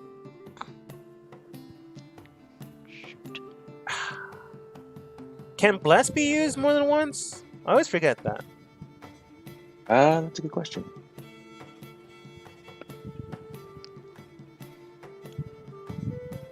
Yeah, it doesn't seem. It just says whenever a target makes an attack roll or saving. Oh shoot! So actually, the saving it wouldn't have been able to work for the persuasion. Okay, so it would have worked now, but not for the persuasion. But since Yeah, I it's only attack already or saving got throw. Okay. Since I already I rolled screwed to up. beat it with persuasion. Kobo, I'll give you the choice then. You can keep the persuasion and like not hit, or you can lose the persuasion and take that 3 into your attack. I'm gonna go ahead and keep the persuasion because that's a big guy and he's completely unrestrained, and we just need him to stop. Toulouse is here to help me with this little guy so he doesn't disappear. That's fair, and Nom Nom almost died. So that was my mistake, so congratulations. You succeeded where I have failed, but you also didn't hit. Okay. All right. Mwah. I mean, you did take the biggest threat down, which is the good thing.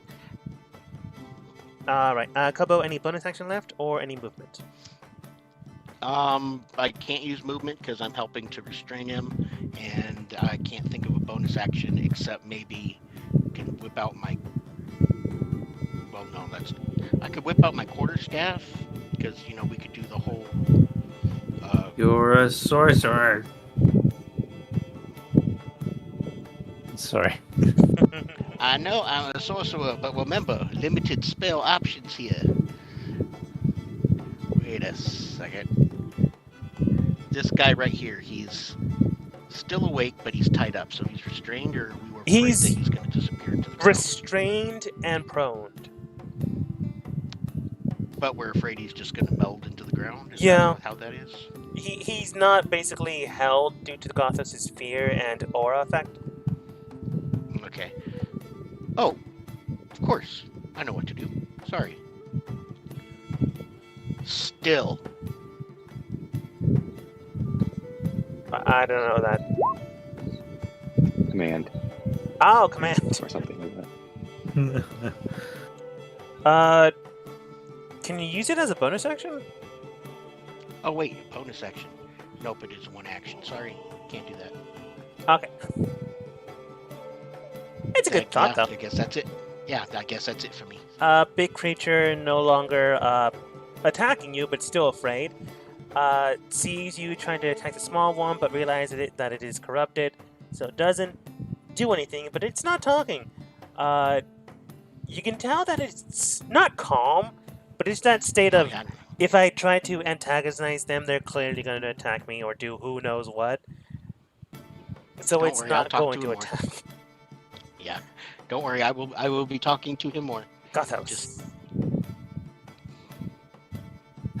Okay. So currently, our only antagonist is A very small creature. at the bottom.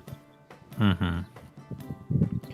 As you look towards the only creature against you, the marks do state. So what do you want us to do now, boss? This guy got knocked out.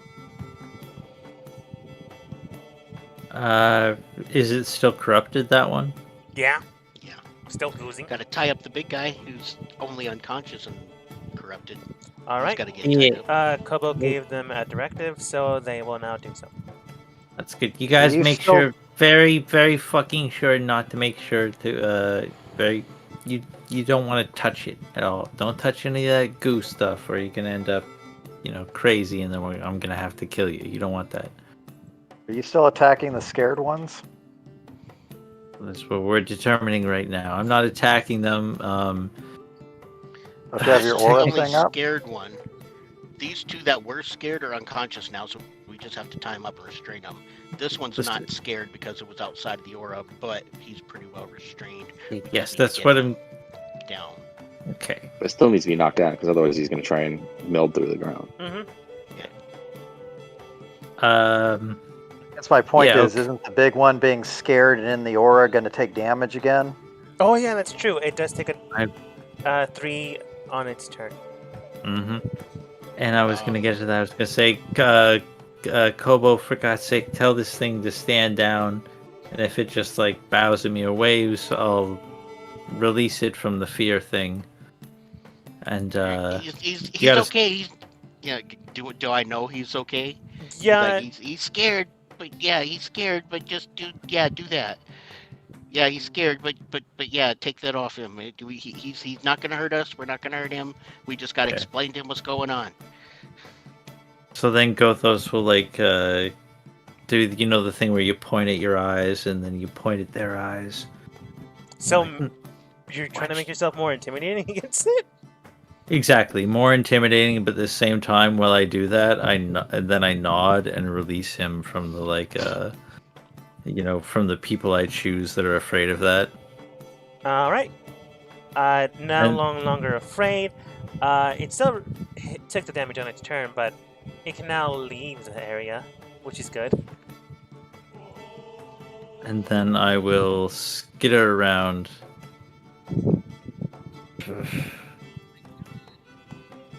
Yeah, and then I'll skitter around here, and then I'll hold an attack action if this still corrupted one gets free. And they'll be like, yeah, Why don't you just knock Nom him Nom out? there. We don't have to...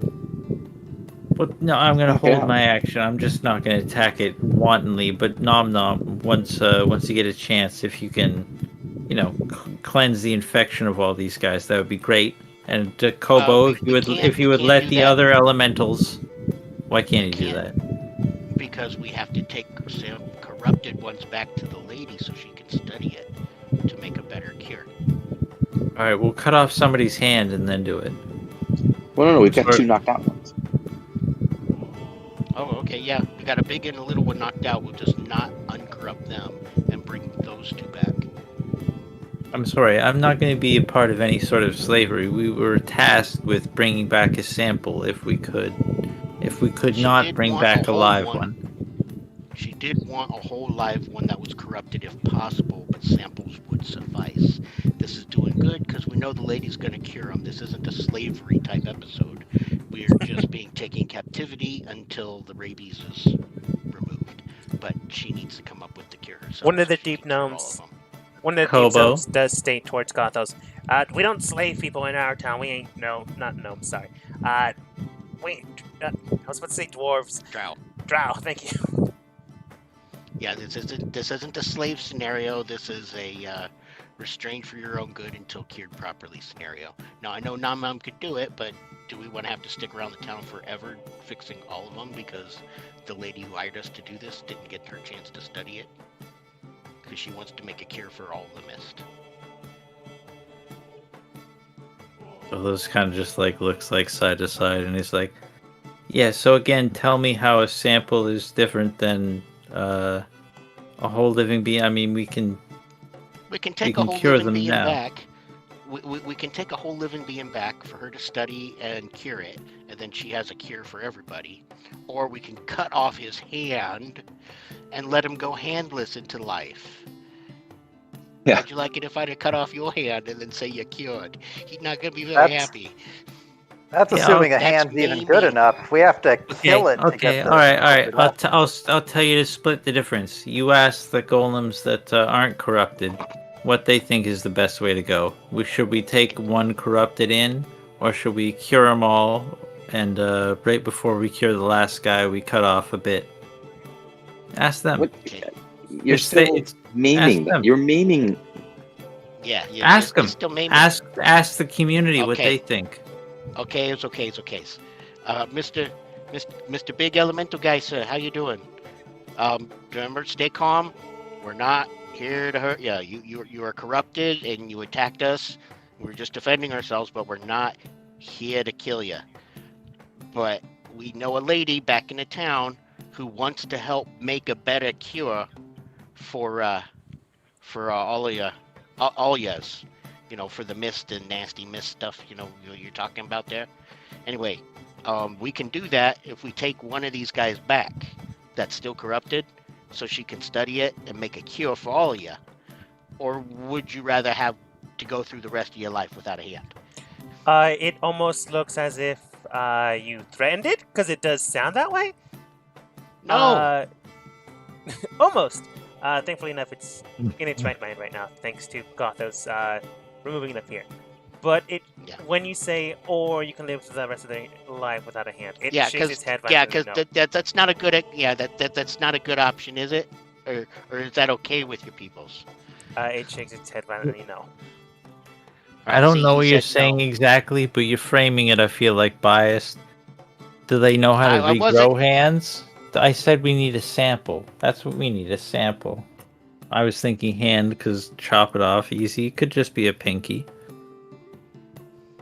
Man, You're you're still so lucky meaning- doesn't know common. I still think bringing a whole one back, even if we just take the one little guy there that's corrupted, we can let the lady do her job. That's We why can. I mean, if we're really that concerned, we can be there and make sure that she's not gonna do anything. Yeah, and it's not nefarious. slavery because it's only temporary. I mean, people who are mentally ill get restrained and put in a straitjacket, but they're released when they get better. So we're not. Also, it just slavery gives you anymore, like we're a just bringing them into dead-eyed hospital. stare when you say that. Like, people just get put into a mental hospital because, like, you Well, that can was go a bad through- example. You know what I mean. yeah. But you know what I mean. Yeah, I mean, the I lady do. did say if we could get a whole one, but we decided we couldn't because it'd be too hard. Well, apparently we are good enough. We can get a whole one, and we're gonna look awesome Hey, doing if it. listen, if their own people are okay with that, who am I to argue? Yeah, they're gonna be released. But again. you It's make not it like it's clear slavery that permanent. no, you just make it clear that the custody and the welfare is not we're middlemen here. So as soon as we deliver it to her, that's on them because that's what they said. No matter what she does, not on us. Okay. So if you're really concerned about it, we could get clarification from the lady before we deliver it. And if her plans don't meet up to your satisfaction, we can just not deliver the thing and then try the alternate approach. True. Yes. Or you can rip off the hand, like Gothos intends. See, you're talking about slavery and being a good guy, and I don't see where maiming comes into that. Don't get me wrong, Gothos. I know you're a good guy, but I mean, these are elemental beings, right? They melt into the. I mean, who's to say they can't just reform a hand in 10 seconds?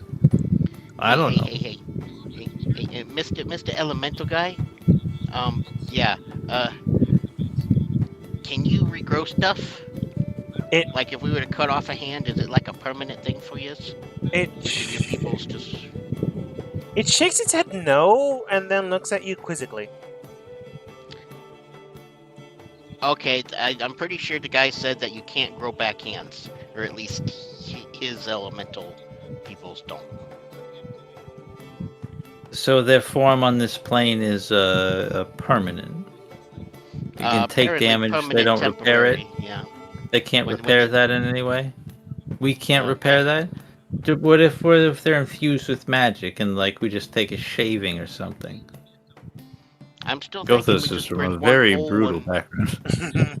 I'm still thinking we just take one whole live one back. It's corrupted, and the lady can do her thing and do the curing and releasing. And if she doesn't, then we can just cure it with nom nom and do the releasing, and that way everybody's happy. But, Getting back to my suggestion, we can also ask what part of these things the essence is from. We could throw out a hypothetical like, does cutting off a hand work? Because if it doesn't, maiming one of these things and then turning that in, and then find out that we either have to turn it in anyway or kill it to get the essence, doesn't exactly set us up in a good spot. So Yeah, I think This we was should. all fun Curiosity, times is on my combat over turn. at this point? yeah. I was Yeah, gonna I was say, gonna say. this Like I is can just Gothos's bonk this creature. turn. I'm just gonna knock it out. Like Okay. that's pretty much it. I just bonk this creature. Go ahead Or, and attack with advantage. Yeah, non-lethal, obviously. Bonk. Advantage. Oh my. Plus your 4. Yeah, I'll roll that. roll the one. So you One. You get D4s for both of those. Four. Class, and then you can Yeah, roll a add 5, D4 but you can't to roll one of them. One. But Alright, guess what? I that have does hit. 2 attacks. That does hit. All right. Yeah, the 15 does hit. You're just making me do that, Shock. Swinging in with Does a good it- amount of damage, you are able to tell that it is bloodied and a little bit below that. Another swing like that will likely knock it out or kill it, depending on what you want to do. Also, you could technically accidentally remove an arm when doing your second swing. Accidentally. Oh, see, there's a little demon sitting on your shoulder, isn't there? I see that gleam in your eyes. Good God, Dogma, you're the worst and the best. I love it.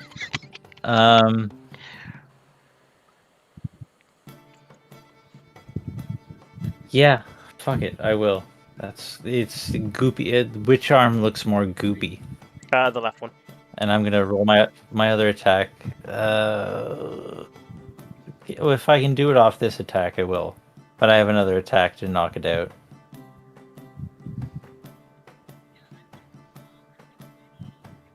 Wait, but if you do lethal damage to take its hand off, won't it also kill it if it's enough to? No, it's Well, the here's the- same type of situation as you pass out from the pain. If you want, I can roll the smite on there to cauterize it with holy fire. If you want to do more damage with that, it'll kill it. I don't want to kill it. Yeah. I just want to I make don't think sure. cauterizing works that way on rocks. You're gonna lavify it. Yeah, it's the opposite. Okay, roll damage and let's see. Fair enough, but Kobo, you say to the big one, tell him this. If this individual, who we will not, by the way, be bringing to the Duragar city, ever wishes retribution on me, they can come and take it. Yeah, and by that time we'll be on the surface, so it's like saying, screw you, I'm leaving town. It's not very honorable. No. it's a good thing it isn't uncommon. Listen, yeah, if they're angry about not being subjected to the rule of people who definitely did not care, by the way, about what happened to you. They sent us to kill you all and bring one back into slavery if we couldn't do that. Translate this. Where are you getting slavery from? Yeah, I Yeah. mean, honestly. I don't know where you're getting slavery funds, so I'm not going to translate that because I don't we were trust taking one back anybody in for the a Underdark. hospital stay to release. It was a I have hospital no stay. faith in that whatsoever. You grow up in the Underdark, Kobo. When was the last time you saw a free hospital for people who weren't the same as the city? You were in that Yeah. fear-befulled city who Yeah. they couldn't even stand to look at us. You think they're going to give free Well- health care to some golems? You think they're going to be nice about that?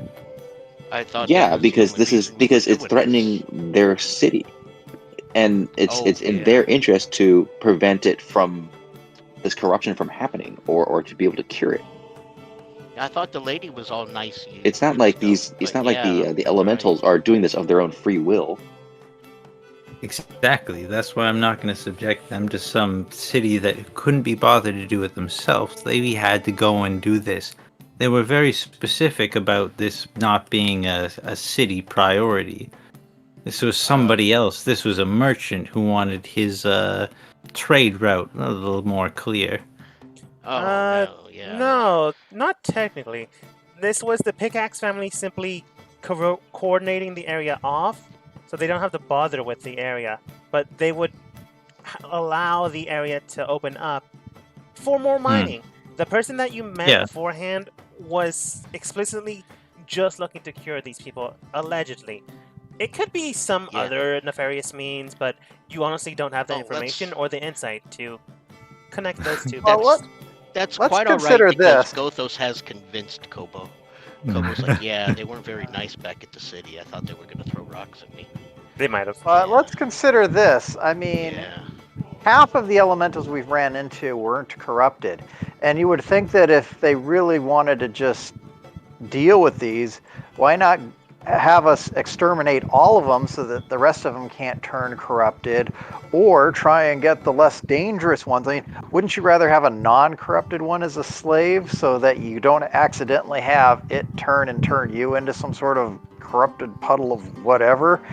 I mean, if there's some sort of nefarious plan, this the least efficient version of that. And like I said before, we can try and get more information before turning one in. But, you know, kind of find it hard to say we're being humane because, like, okay, if we think that they're up to something, why even take the part back at all? We should just tell the lady, sorry, can't help, and then we'll just have to sell our amazing products somewhere else. Because I do have my own goals. I might not be what's the line? It's fuck. No, I can't remember the line. But it's actually I might not be an amazing person. I'm not altruistic and wonderful. But I do have lines I won't cross. And this is something I want, something I can get. And I don't have to put someone in someone else's power. And actually, it's too late. You already kind of convinced Kobo because he doesn't like that town because they're all mean and scary. So yeah, take the hand back. Hey, nums. How many spell slots you got? Can you do the rest of these guys? I can, but I still want to take one of them back. But to what end? Why do they need because to... because the one hand may not be enough.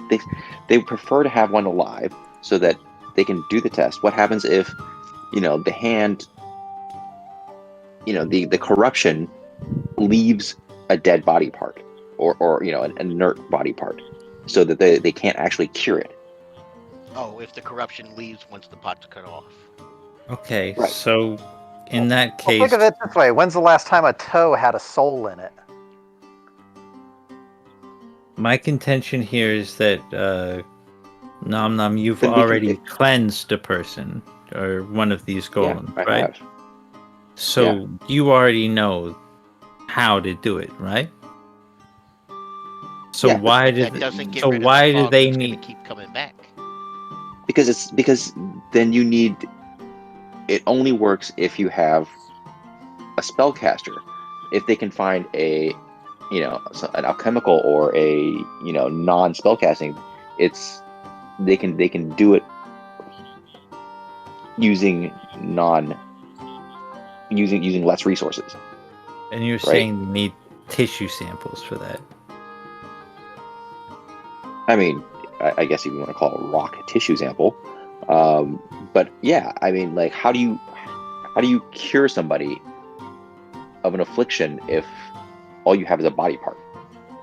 Antidote would interject here.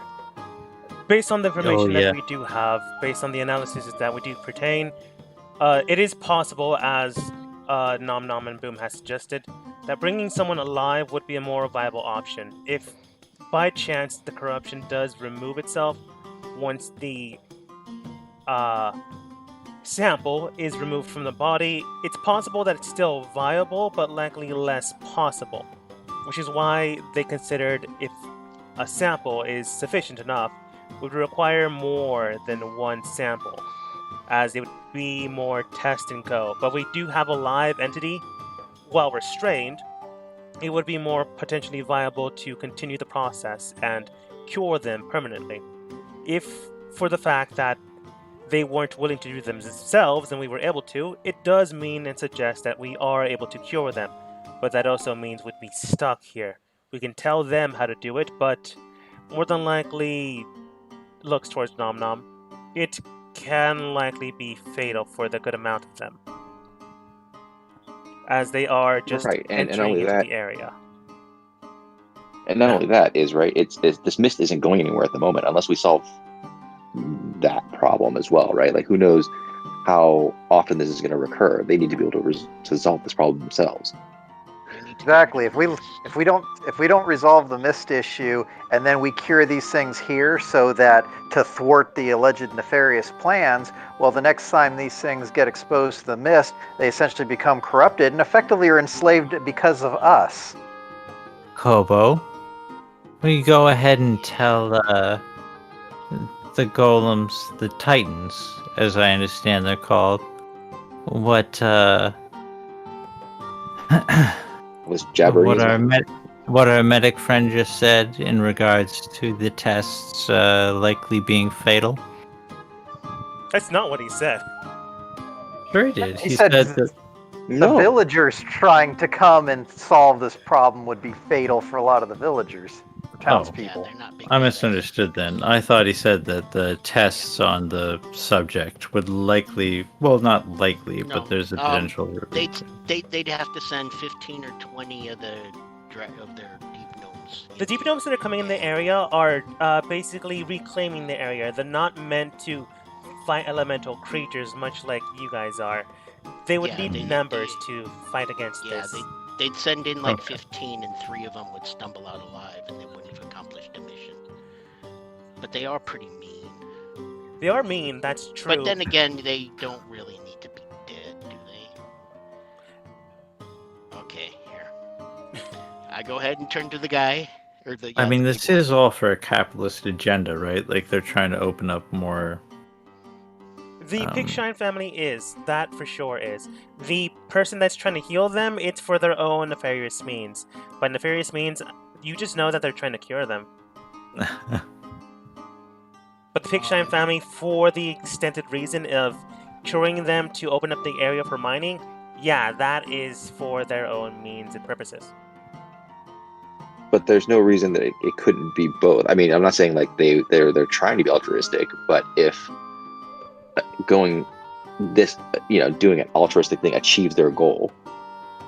Yeah, which is why they sent the 3 marks with you guys to assist you with anything you tell them to do, and as well as to guide you here so you guys don't get lost. I'm not saying the Pigshine family is nice, but they're willing to help out so long as it helps them out. Okay. I'm going to talk to the Titan again. I'll start doing that. Do you want to go ahead and maybe see what you can do for come on, click it. Click. Sorry, your sound is very soft. I can barely hear you. Sorry. I was gonna say, I'm There gonna we talk go. to the big Titan guy again. Whilst I'm doing that, can you see what you can do for this guy and this guy? But just leave him alone for right now. Yeah, also probably explain why I'm holding one of his little guy's arms. Yeah. Did you pick it up from I the turn ground? to the Titan. Yeah. What's that? Okay. I turn to the Titan and I say, listen, sorry, I know this has been a big confusing mess, but you were corrupted. You do understand that, right? Shakespeare said yes. Okay. My friend Nam Nam was over there is gonna help your other two friends over here, so they won't be corrupted either, and you can go about your life or whatever. Just stay away from fogs, right? This one injured guy back here, we're gonna go ahead and take him and his hand back to the lady who wants to help, and we'll see what can happen there. But no matter what happens, he will be released back to you cured. But we gotta go find out what we can find out first. Is that okay? Roll persuasion. No advantage or disadvantage, but you. It's like trusting you with. It's difficult. Like he doesn't know you, but at the exact same time, you are keeping your word, albeit it's a little weird situation. Well, he also saw me and Gothos arguing in some bizarre language, so he knows there might be some strife among the ranks. Okay. I mean, right now you still have the bonuses until they go away, but you rolled a 20 plus your modifier. Well, 21 then. You needed a 15, so you pass without pass with flying colors. Oh, okay. All right, cool. It does nod. It is still a little frightened of you, if not by magical means. But it is scared. It can tell that you're trying to help things out. But it doesn't see any deception within your words. So it does nod, and it does point to the ground. From what you can tell, it's indicating, bring it back here. Okay. And Nom Nom, if you could have helped those two guys so he can get at least two of his friends back. I could try again. I believe, he had to pass a check, but I can definitely give them a chance. Yes, and I was gonna say, my inspiring speech and my amazing negotiating that's just blossoming out of me because I've never tried to do it before just inspires you to do a good job. Oh, it's not me. It's gonna be them. the two guys. All right. Well, still, can I add the inspiration to them? You can, but I rolled well. Okay. Plus, they're also okay, unconscious. you so they gotta. can't hear you. You can't do it, son. You gotta get. Ooh. Yeah. Well, the inspiration was just to try and give them a bonus to, turn back. As Namon Some sort of casts roll lesser required. restoration upon their bodies, the ooze, the ink, the acid that is dripping over their bodies begins to decay away and move away. You can tell that it is working, and thankfully enough, once they rise back up, they will no longer be corrupted. That being said, you guys hit them really, really hard, so if nothing else, they will get a headache. Man, I'm good. Okay. Yeah. All right. Gothos, you can go ahead and take the hand. Yeah, The I rest guess of I'll us are wrap going to that take this guy. sucker up. Yep. The rest of us I've are going got to some take this old guy. ratty drow cloaks. I'll wrap that goddamn arm that I chopped off someone for no reason, apparently. Well, no, we're going to take this guy, and then we're going to go up and talk to the lady with just the hand. And if that's not enough, we've got this guy. And if we don't like what she says, yeah. Nam Nam can cure him right away, and we can just bring him back here, running, Don't worry, I can get him back here out of the city. That's one thing I figured out. So either way, both happy. Slash does say, sounds like a plan. We convince them with the hand if we can't convince them with the hand, or we don't like what they say, we simply tell them to shove off. Good enough plan as any other in the Underdark. And if we don't smell anything too terribly fishy, then then we can present the poor guy here with his missing hand and say this is a live one, if that's what helps get rid of the fog. We can also potentially get them a new hand with Greater Restoration, if you have that spell. Or see a medical doctor to reattach it.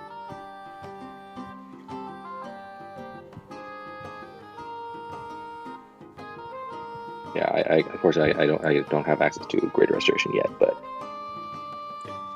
Well, then put it in ice, and then when the potential option presents Wait a itself... second.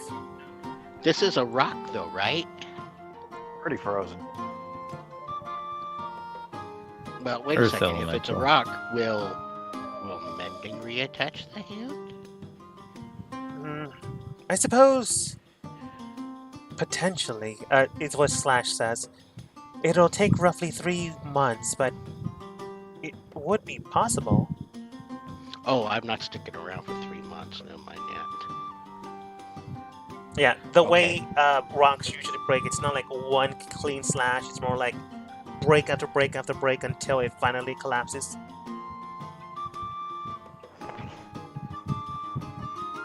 So it'd be a lot of small breaks and bumps and stuff, and so you'd be mending it 1 minute, another minute, another minute, rest, blah blah blah. It wouldn't be like 3 Yeah, I months. get- That's like Slash's worst possible vial option, but more or less a week, 2 weeks. Yeah, that's still Still a long time, quite a though. long time. Yeah. So, okay. So we're going to go back. We're going to keep this poor unconscious one here. Or not here, but Okay, well, we're going to hold back on him. hold on. And Before then you're going to go talk to before Lee. we go back or any of this, but we got to talk to these, big Titan guys and let them know what's going on. Yeah, I yeah. mean, Well, I did did that in explain that a terms little of bit we're already. gonna bring them here, but there's also gonna be once we bring these guys away and they get quote unquote cured, as you're so convinced they will be. There's gonna be Like I there's gonna be some more activity in this area. There's gonna be miners coming in. And we'll have to take care of that when we get there. Like, if we don't like the answer the lady gives us with the hand, we'll just cure this one ourselves. I'll bring him back here, and I will talk to the Titans and tell them that they should get organized and prepared because they're about to get an invasion. And that's only assuming that this is their... Whoa, maybe territory, invasion's not the right word. Why don't we try this from a different approach? Surely they've had to deal with miners before. Why don't we ask them what their interactions with the miners are like? Okay. How was your interactions with the deep gnome town close by? I mean, when they come here to mine, is it like cool with you guys? Do you guys have like a symbiotic relationship going, or is it like unpleasant? They're taking more minerals for granite. Boo. But also kind of. They look towards Kobo and they do exclaim, "They come by and take while we hide and cower. And then once they leave, we come back to our home." So it's not necessarily good for them to have this place cured out from mining. That wouldn't be very nice for you, because this is your home then. Like outside the game and inside the game, from what you can tell, the way they deal with the miners is just the way the first one dealt with you, leaving the area until the potential threat is gone. The elementals in the area aren't violent, which is why the corruption is the main issue. They can hit hard, but they don't want to. Okay. In that case... Well, let's look at it a different way. Ask them if the miners take anything that they need. They shake their head no. Well, they're still kind of doing the whole home invasion thing. It's kind of like the Pilgrims and the Indians, I'm thinking. Even though that's not really A little an example I can use. More or However, less. I have a little another different idea. because the Pilgrims were massacring the Indians, whereas Yeah. However, I just came up with another idea. It's more like Carlos? bad neighbors borrowing everything you have and then not putting back everything in its place. You don't lose Alright, anything, but it's very annoying. All right, here's idea number 2. This should make both of us very happy. You take care of that icky hand. This poor guy is infected, but he's all tied up. These other 3 guys are no longer infected, and we're getting kind of a rapport going. Mr. Big Titan, sir. If we leave this poor guy here, can you watch out for him? Don't let him leave. Don't let him corrupt anybody else until we get back. And one of your little small friends might be able to show us where this mist thing is. Wait. But if this guy can meld into the ground, Then the other rocks can stop him. And It's he's shaking all Right, tied now. up. Quite frankly, I don't understand the course of action where we know The how course to. of action is this. You've got your little hand for insurance, but going based on what you think about the whole slavery and encroaching thing, and what I kind of think about, them coming into mine, if we can fix the mist problem ourselves, then we can go back and tell them we failed, and that there's still mist here, even though there isn't, and we're sorry we couldn't succeed. And then we gotta go with Boom and say, hey, we're gonna sell our wares otherwise. And then everybody's happy. well, no, Because then because the because- gnomes because- won't come back. well, no, hold on. But leaving the corrupted one here risks him corrupting other. Well, that's just it, though. If they can keep him here all hogtied and stuff without letting him get out and corrupt anybody else, we can. But if go he can back sink and into do the that. ground, Oh if he yeah, can sink This into the ground, conversation's then going gonna have on. to I hold want him to up above sneak the around behind Marky Mark and the Funky Bunch. Mhm. But just listen. So- if we've Oh, got the that's a corrupted lame guy one. here as backup. We've got no, the hold on. hand as You listen backup. real quick. Hold on. Oh, sorry. Hold on, man. So if this guy can sink into the ground, he's gonna get out of his, because the rope's not gonna go with him. He's gonna No, sink I in there. He's gonna understand get that. out of the thing, and then if he hits somebody hard enough, he's gonna corrupt somebody else. And then he's got That's now why there's I'm 2 saying people that are keeping corrupt. him.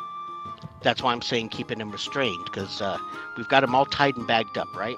We do that. We do have him bagged up, right? You don't have him backed up. You have him wrapped around. I thought but Toulouse got out her cloak.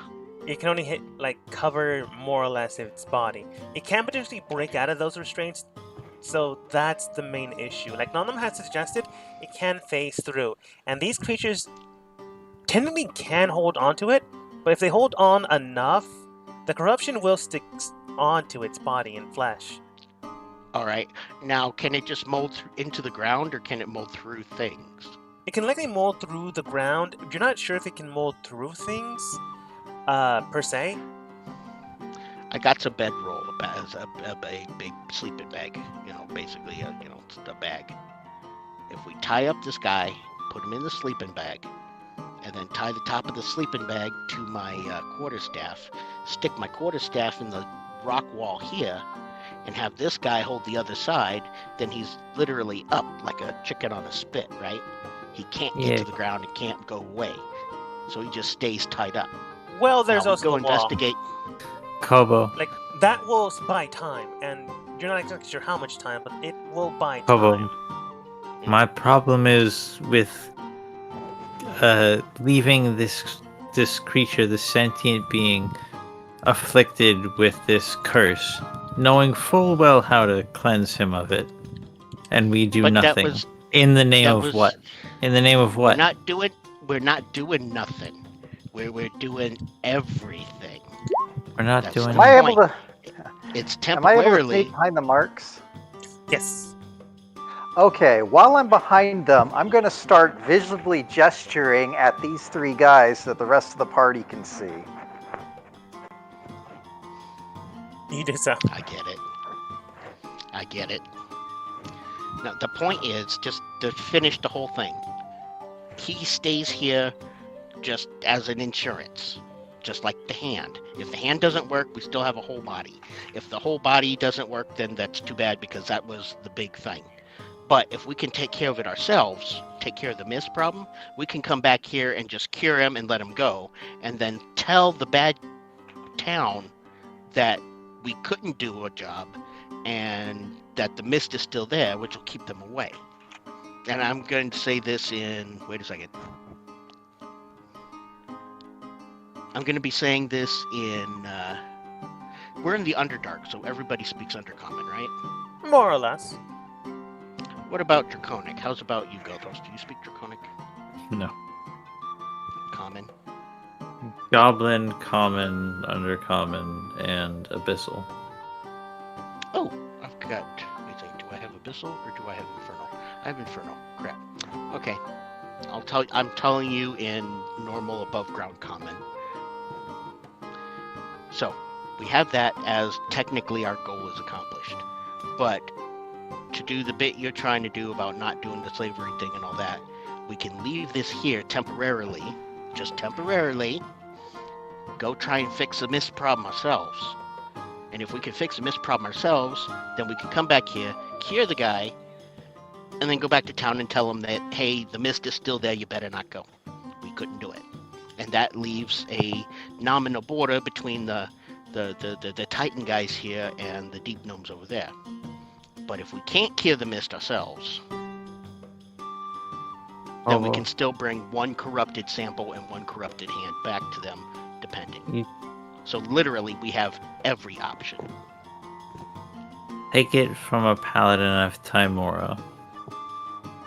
You're hedging your bets too much. It's We gotta better than not commit. hedging them at all. We gotta be bold. We gotta have one thing that we're doing. Okay, well, let's just take the guy and You go. wanna... I don't feel Sorry, go ahead. comfortable leaving too many things here and there for if this then that. Well, look, there's no reason the whole party has to talk to the lady. So either some of us can stay here and babysit this, or my preference is to go ahead and haul it part of the way so that we're nearby, and then deal with everything there. But I don't see any reason why we need to leave this thing unattended right here. As you say that, the mark in the middle turns back frantically behind to stare at you. When did you get back there? Don't freak me out like that.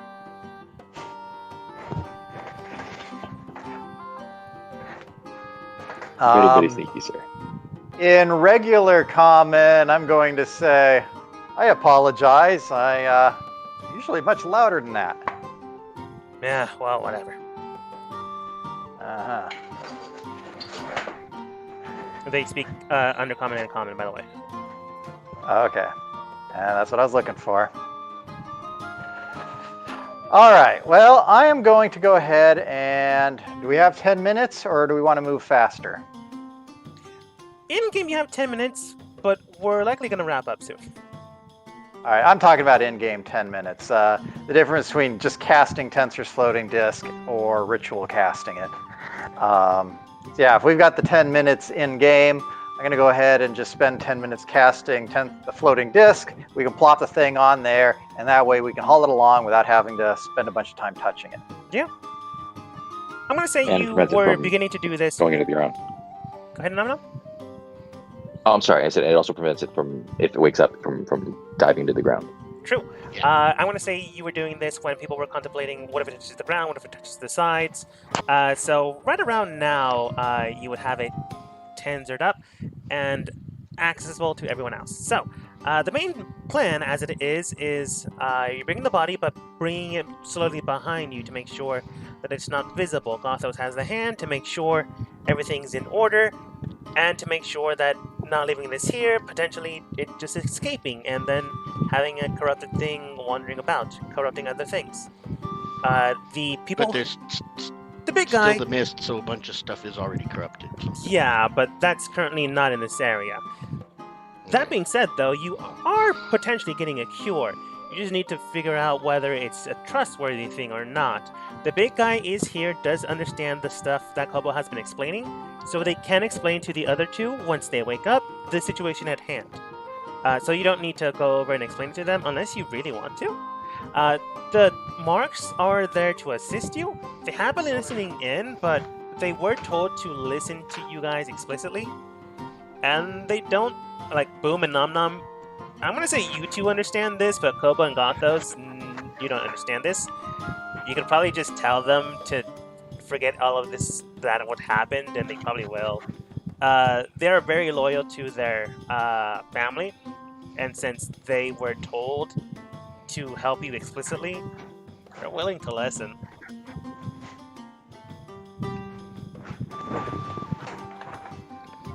They're also not that smart. All right. That works.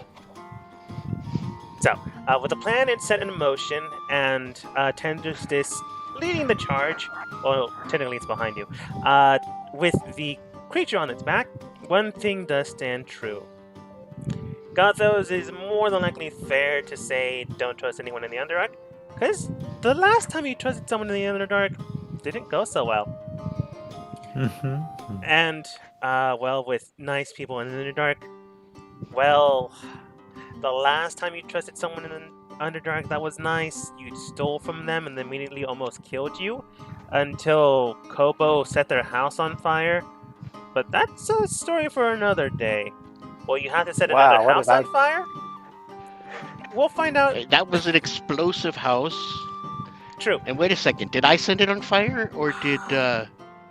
It might have been Gothos. Because I don't think I was gonna say I don't think I got to light the fire. I was intending. That was to, but I don't think the I one did. time Gothos had access to fire breath. Oh, yeah. And what was I gonna do? Not use it? Well, I'm going to say the team blew it up, but really it was Gothos. Well, whether you'll have to set another house on fire or distillery in that last case, we'll have to figure that one on next time, as we end the session for today.